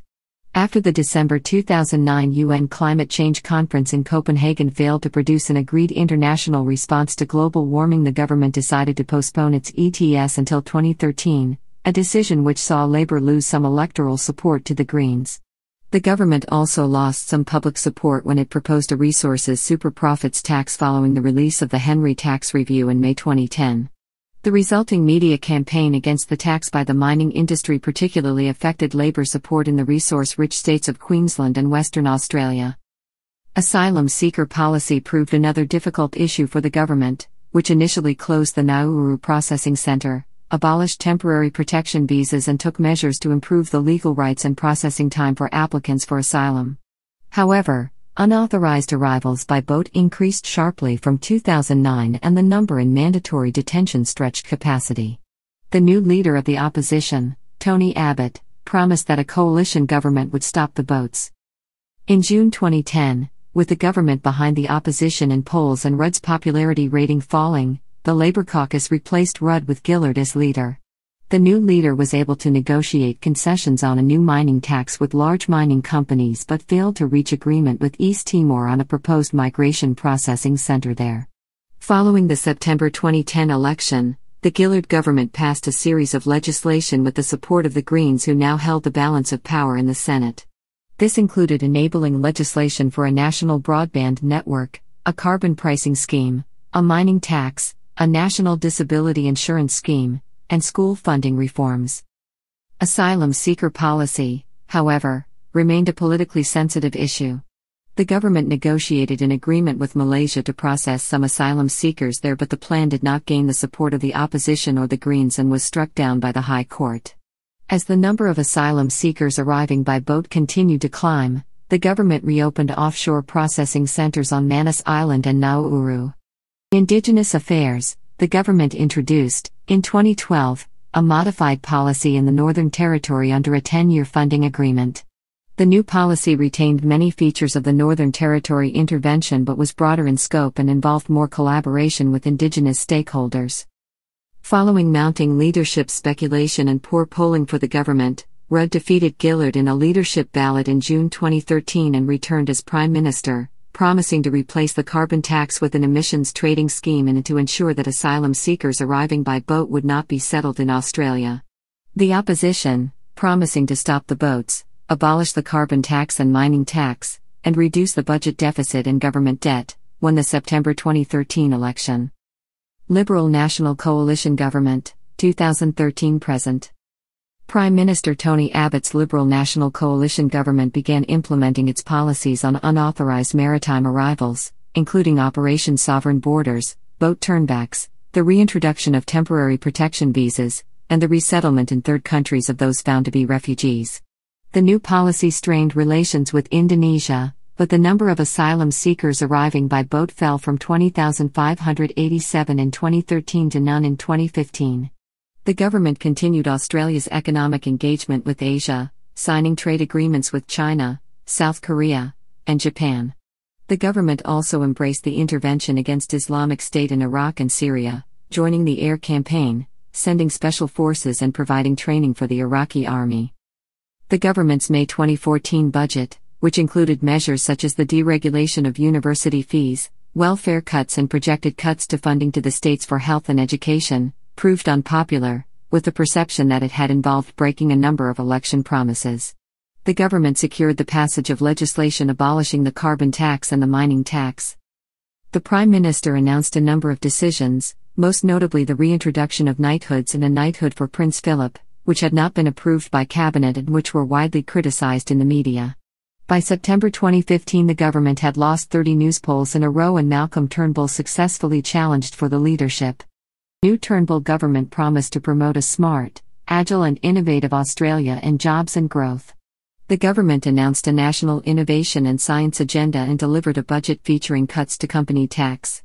However, the elections of July 2016 saw the government returned with a majority on only one and a minority in the Senate, making it more difficult to secure the passage of government legislation. Following a national postal plebiscite, the government legalized same-sex marriage in December 2017. In foreign affairs, Australia signed a refugee exchange deal with the US in September 2016, allowing asylum seekers in detention on Manus Island and Nauru to be resettled in the US. There was increased tension with China over Australia's criticism of China's policies in the South China Sea, Australia's new laws targeting foreign influence in domestic politics, and a ban, on national security grounds, on Chinese companies supplying Australia's 5G communications network. Trade with China, however, continued to grow. Australia signed a modified Trans-Pacific Partnership trade agreement with 10 other nations in March 2018 after the US withdrew from the original agreement. The government lost 5 by-elections in July 2018.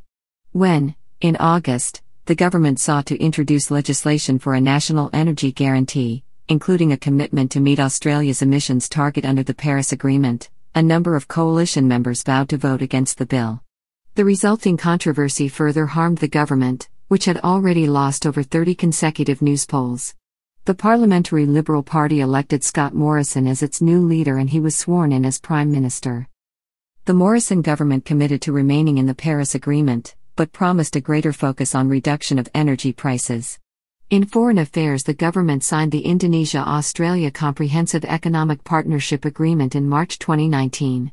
In April, the Treasurer delivered a budget focusing on tax cuts, increased spending on roads and other infrastructure, and a forecast return to a surplus. The government was returned at the elections of May 2019 with a 3-seat majority. In 2017, a constitutional convention of 250 Aboriginal and Torres Strait Islander delegates had issued the Uluru Statement from the Heart, calling for the recognition of Indigenous sovereignty, a Makarrata Commission, constitutional recognition of Indigenous Australians and a voice to Parliament. In 2019, the government announced a process to develop options for a model that will ensure that Aboriginal and Torres Strait Islander people are heard at all levels of government. Within a year, the government was confronted with the international COVID-19 pandemic and the subsequent recession, Australia's first in 29 years. From February 1, 2020, Australia progressively closed its borders to foreign nationals who had recently visited high-risk countries, culminating, on 20th of March, in a general ban on the entry of foreign nationals. On March 13, 2020, a national cabinet, including Australian government, state government and territory government leaders, was created to address the crisis. The National Cabinet announced a series of increasingly tighter restrictions on non-essential business, travel and gatherings of people with the aim of suppressing COVID. These restrictions were progressively eased from early May, although individual states and territories intermittently reimposed restrictions in response to particular outbreaks of COVID-19. The Australian government made provision for $267 billion in economic stimulus measures, and $16.6 billion in health measures in response to COVID-19.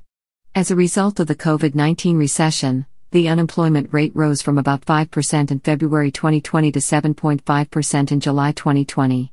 As the economy began to recover from the second half of 2020, the unemployment rate fell to 5.6% in March 2021 and hours worked returned to pre-recession levels. As at April 17, 2021, Australia was ranked 134 out of 177 countries in the number of COVID-19 deaths per capita. Society and culture, 1960s to present. Social developments. Indigenous Australians. In 1960, Aboriginal affairs were still regulated by state governments and, in the Northern Territory, by the Australian government.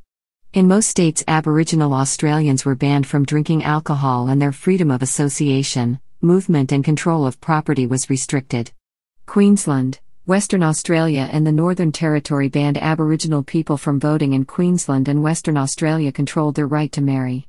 Aboriginals were often subjected to unofficial colour bars restricting their access to many goods, services and public facilities, especially in country towns.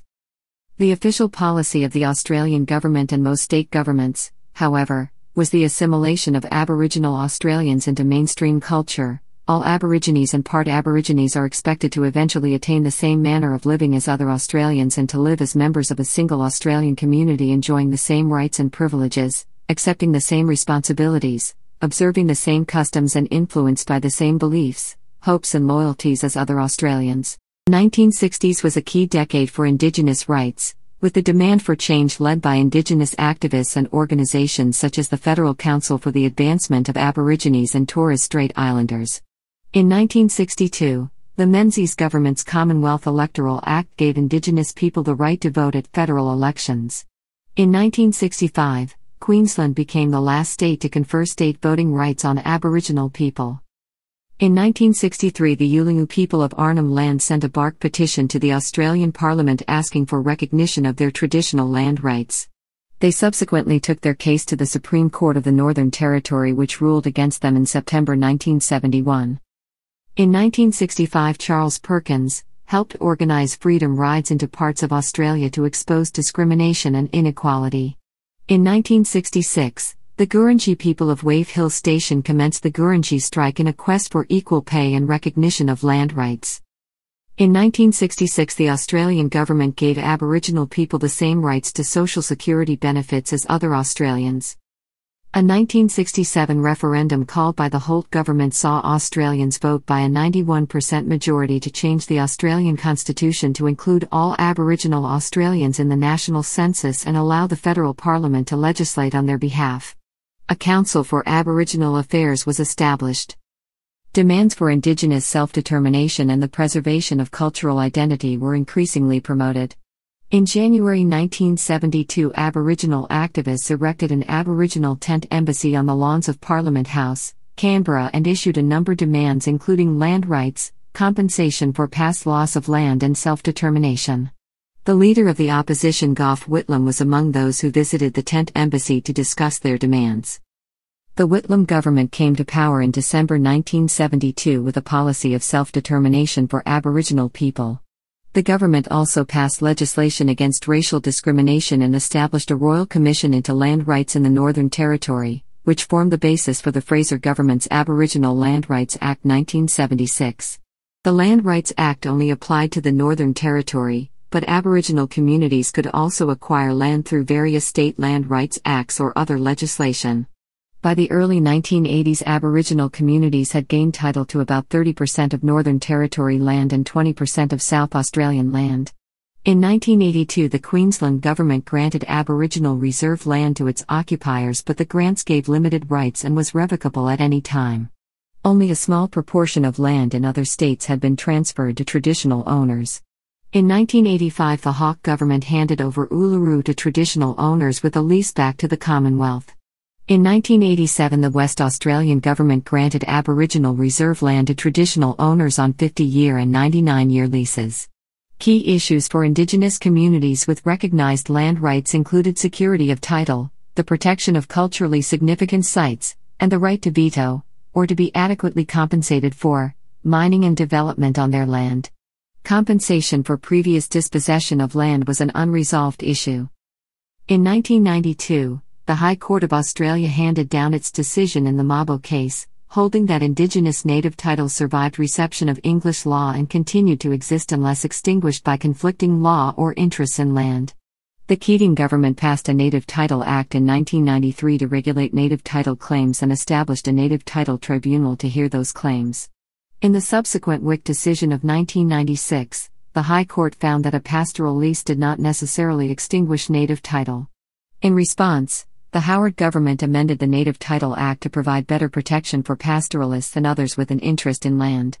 By March 2019, the Native Titles Tribunal had determined that 375 Indigenous communities had established native title over 39% of the Australian continent, with one-third under exclusive title. From 1960, the Indigenous population grew faster than the Australian population as a whole and increasingly lived in urban areas. The Aboriginal population was 106,000 in 1961, with 20% living in capital cities compared with 40% for the population as a whole. In 2016, the Indigenous population was 786,900, with a third living in major cities, compared with over two-thirds of non-Indigenous Australians. While most of this growth was due to a higher Indigenous birth rate, people of Indigenous descent were also more willing to identify as Indigenous. According to Richard Broom, identification as Indigenous is almost universal among those with a claim due to the growing pride in Indigenous identity in the face of stronger community acceptance. Despite the drift to large cities, the period from 1965 to 1980 also saw a movement of Indigenous Australians away from towns and settlements to small outstations, particularly in Arnhem Land in Central Australia. The movement to outstations was associated with a wider trend for the revival of traditional culture. However, the expense of providing infrastructure to small remote communities has seen pressure from the Commonwealth and state and territory governments to redirect funding towards larger Indigenous communities. From 1971 to 2006, indicators for Indigenous employment, median incomes, home ownership, education and life expectancy all improved, although they remained well below the level for non-Indigenous Australians. In 2008, the Council of Australian Governments created targets for closing the gap in inequality between Indigenous and non-Indigenous Australians in a number of key areas of education, employment, literacy and child mortality. By 2020, the outcomes for Indigenous Australians improved in most of these areas. However, the gap between Indigenous and non-Indigenous Australians widened for child mortality and school attendance, and targets for closing the inequality gap were not met for employment and child literacy and numeracy. Targets for closing the gap in early childhood education and Year 12 school attainment were on track.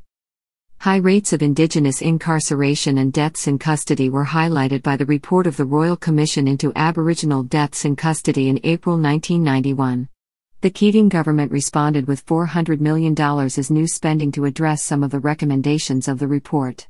However, by 2001 Indigenous incarceration rates and deaths in custody had increased.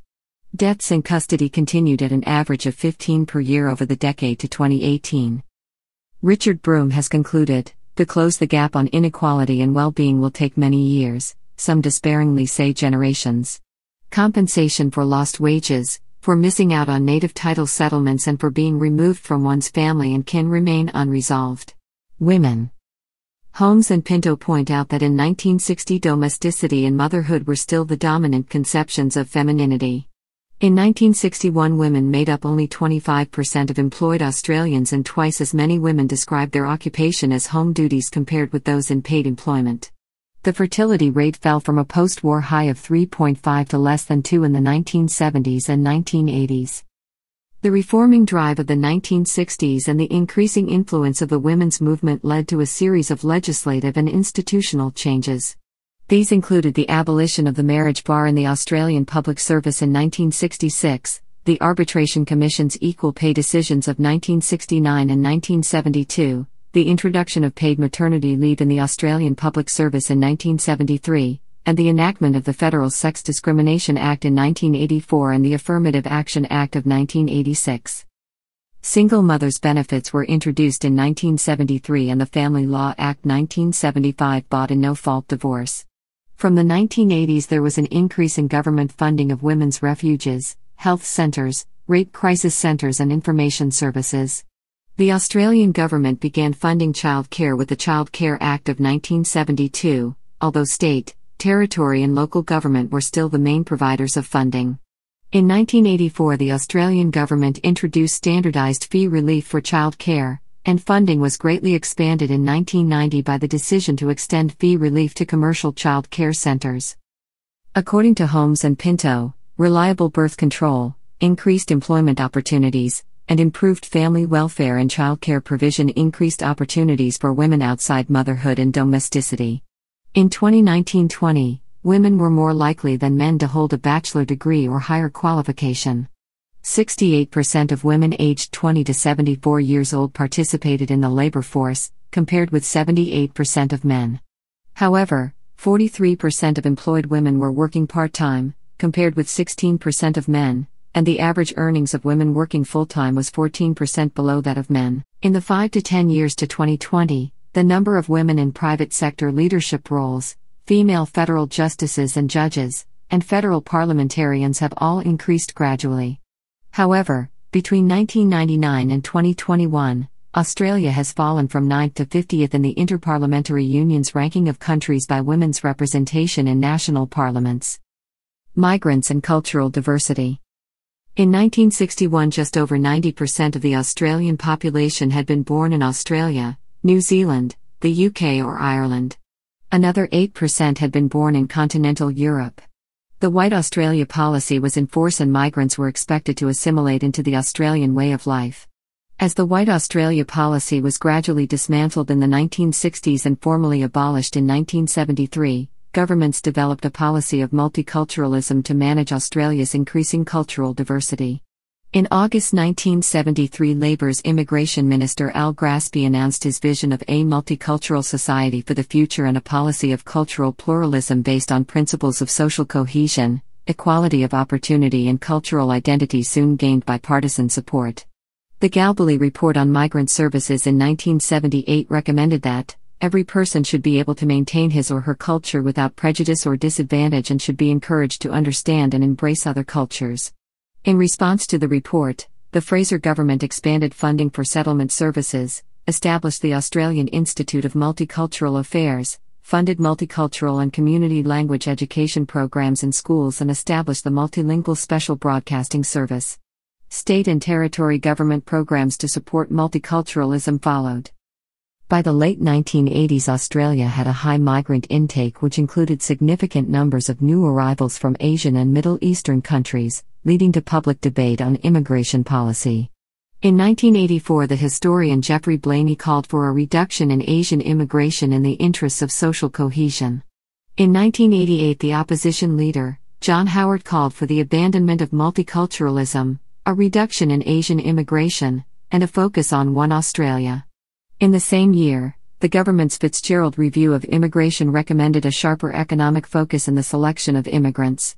In 1989, the Hawke government released its National Agenda for a Multicultural Australia, which endorsed respect for cultural diversity and the need for settlement services, but indicated that pluralism was limited by the need for an overriding and unifying commitment to Australia. Multicultural programs continued to expand between 1986 and 1996 with an emphasis on addressing disadvantage in migrant communities as well as settlement services for recent migrants.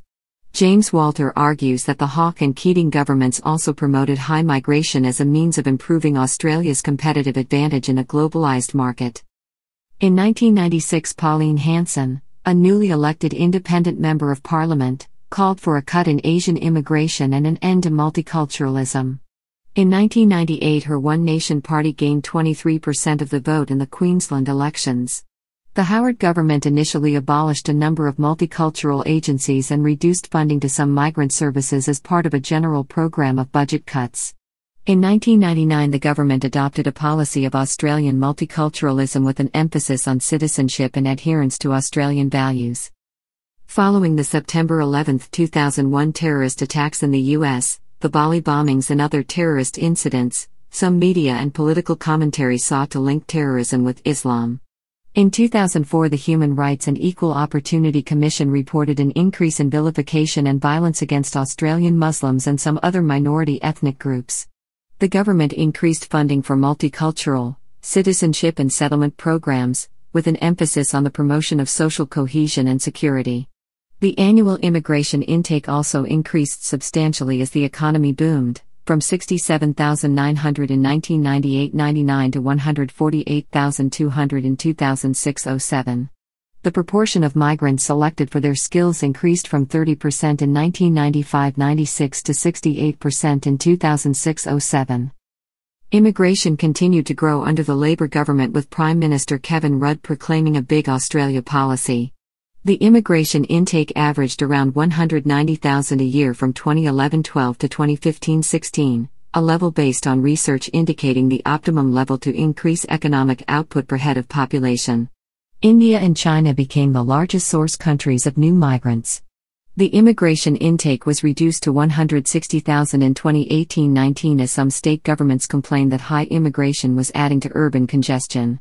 The opposition also linked high immigration with low wages growth, while the One Nation party continued to oppose high immigration while proclaiming, "It's okay to be white." By 2020, 30% of the Australian population were born overseas. The top 5 countries of birth for those born overseas were England, China, India, New Zealand and the Philippines. Australia's population encompassed migrants born in almost every country in the world. Arts and culture. The 1960s and 1970s saw increased government support for the arts and the flourishing of distinctively Australian artistic works. The Gordon government established the Australian Council for the Arts, the Australian Film Development Corporation and the National Film and Television Training School. The Whitlam government established the Australia Council with funding to promote crafts, Aboriginal arts, literature, music, visual arts, theatre, film and television. In 1966, a television drama quota was introduced requiring broadcasters to show 30 minutes of locally produced drama each week. The police series Homicide became the highest-rating program, and the family drama Skippy the Bush Kangaroo became a local and international success. By 1969, 8 of the 12 most popular television programs were Australian. With these successes, locally produced dramas became a staple of Australian television in the 1970s and 1980s. Notable examples include Rush, The Sullivans and Neighbours. From the late 1960s, a new wave of Australian theatre emerged, initially centred on small theatre groups such as the Pram Factory, La Mama and the Australian Performing Group in Melbourne and the Jane Street Theatre and Nimrod Theatre Company in Sydney. Playwrights associated with the new wave included David Williamson, Alex Bozo, Jack Hibbard, and John Romero. Features of the new wave were the extensive use of Australian colloquial speech, the exploration of the Australian identity, and the critique of cultural myths. By the end of the 1970s, new Australian plays were a feature of small and large theatre companies in most states. Support through the AFDC and state funding bodies, and generous tax concessions for investors introduced in 1981, led to a large increase in Australian-produced films. Almost 400 were produced between 1970 and 1985. Notable films include The Adventures of Barry Mackenzie, Picnic at Hanging Rock, My Brilliant Career, Breaker Morant, Gallipoli, The Mad Max Trilogy and Crocodile Dundee. 1973 Patrick White became the first Australian to win a Nobel Prize for Literature. While there were only around 20 Australian novels published in 1973, this had grown to around 300 in 1988. By 1985 over 1,000 writers had received grants and over 1,000 books had been subsidized by the Literature Board. Writers who published their first book between 1975 and 1985 include Peter Carey, David Malouf, Murray Bale, Elizabeth Joly, Helen Garner, and Tim Winton. There was also a growing recognition of Indigenous cultural movements. In the early 1970s, Aboriginal elders at Papua New Guinea began using acrylic paints to make dot paintings based on the traditional honey ant dreaming. Indigenous artists from other regions also developed distinctive styles based on a fusion of modern art materials and traditional stories and iconography.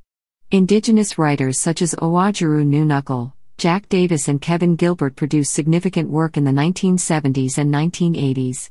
A national black theatre was established in Sydney in the early 1970s. The Aboriginal Islander Dance Theatre was established in 1976 and the Bongara Dance Theatre in 1989. In 1991 the rock band U2 Yindi, which drew on traditional Aboriginal music and dance, achieved commercial and critical success. In music, ABC Television's popular music show Countdown helped promote Australian music, while radio station 2JJ in Sydney promoted live performances and recordings by Australian independent artists and record labels.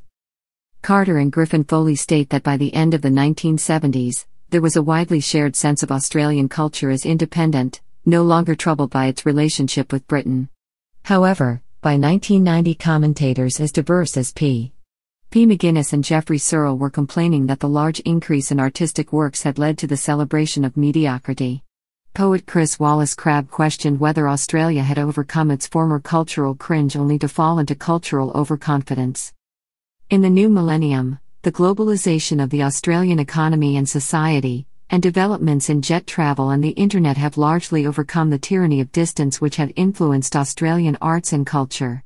Overseas cultural works could be more readily accessed in person or virtually. Australian performers such as the Australian Ballet and Australian Chamber Orchestra frequently toured abroad. The growing number of international art exhibitions, such as Art Basel Hong Kong and the Queensland Art Gallery's Asia-Pacific Triennial of Contemporary Art, have increased the exposure of Australian art in the region and the wider global market. In film, the number of Australian productions averaged 14 per year in the 1970s but grew to 31 per year in the 2000s and 37 per year in the 2010s. A number of Australian directors and actors, including Baz Luhrmann, George Miller, Peter Weir, Cate Blanchett, Nicole Kidman, Geoffrey Rush and others, have been able to establish careers both in Australia and abroad. The technical expertise developed in the Australian industry, and the increasing number of internationally successful Australian directors and actors, encouraged foreign producers to make more films in Australia. Major international productions made in Australia in the past decade include Mad Max, Fury Road and The Great Gatsby. Carter and Griffin Foley conclude, Australia is no longer a dominion or client state within a closed imperial market, but a medium-sized player, exporter as well as importer, within globalized cultural industries and markets. Historiography. According to Stuart McIntyre in his survey of the historiography of Australia, until the late 20th century historians of Australia used an imperial framework, arguing that Australia emerged from a transfer of people, institutions, and culture from Britain. These historians painted a Whiggish narrative of successful growth into a modern nation, tracing the arrival of limited self-government, with regional parliaments and responsible ministers, followed by federation in 1901 and eventually full national autonomy. According to McIntyre, that interpretation has been largely abandoned by recent scholars. The process of settlement is now regarded as a violent invasion of a rich and subtle indigenous culture, the colonists' material practices as destructive of a fragile environment, their aesthetic response to it blinkered and prejudiced, the cultivation of some British forms timid and unresponsive. The first major history of Australia was William Charles Wentworth's statistical, historical, and political description of the colony of New South Wales, and its dependent settlements in Van Diemen's Land, with a particular enumeration of the advantages which these colonies offer for emigration, and their superiority in many respects over those possessed by the United States of America. Wentworth details the disastrous effects the penal regime. Many other historians followed his path, with the 6-volume History of Australia by Manning Clark telling the story of epic tragedy in which the explorers, governors, improvers, and perturbators vainly endeavored to impose their received schemes of redemption on an alien, intractable setting. With a handful of exceptions, there was little serious history of women in Australia before the 1970s. Women's history as an academic discipline emerged in the mid-1970s, typified by Miriam Dixon's The Real Matilda, Woman and Identity in Australia, 1788 to the present. The first studies were compensatory, filling in the vacuum where women had been left out. In common with developments in the United States and Britain, there was a movement toward gender studies, with a field dominated by feminists. Germaine Greer's Watershed The Female Eunuch became a bestseller both in Australia and overseas. Of recent importance are studies of the role of women on the homefront, and in military service, during World Wars. See Australian women during World War I and Australian women in World War II. Other important topics include the histories of families, demography, education, and childhood. Since the 1980s, a history war has been fought in Australia by scholars and politicians. They angrily debate the concept of genocide in the treatment of Aboriginal populations. They debate how British or multicultural Australia has been historically, and how it should be today. The rhetoric has escalated into national politics, often tied to the question of whether the royalty should be discarded and Australia become a republic. There have been angry statements by those adhering to the older pro-British position. Interest in the study of Australian history has plunged, and some schools and universities have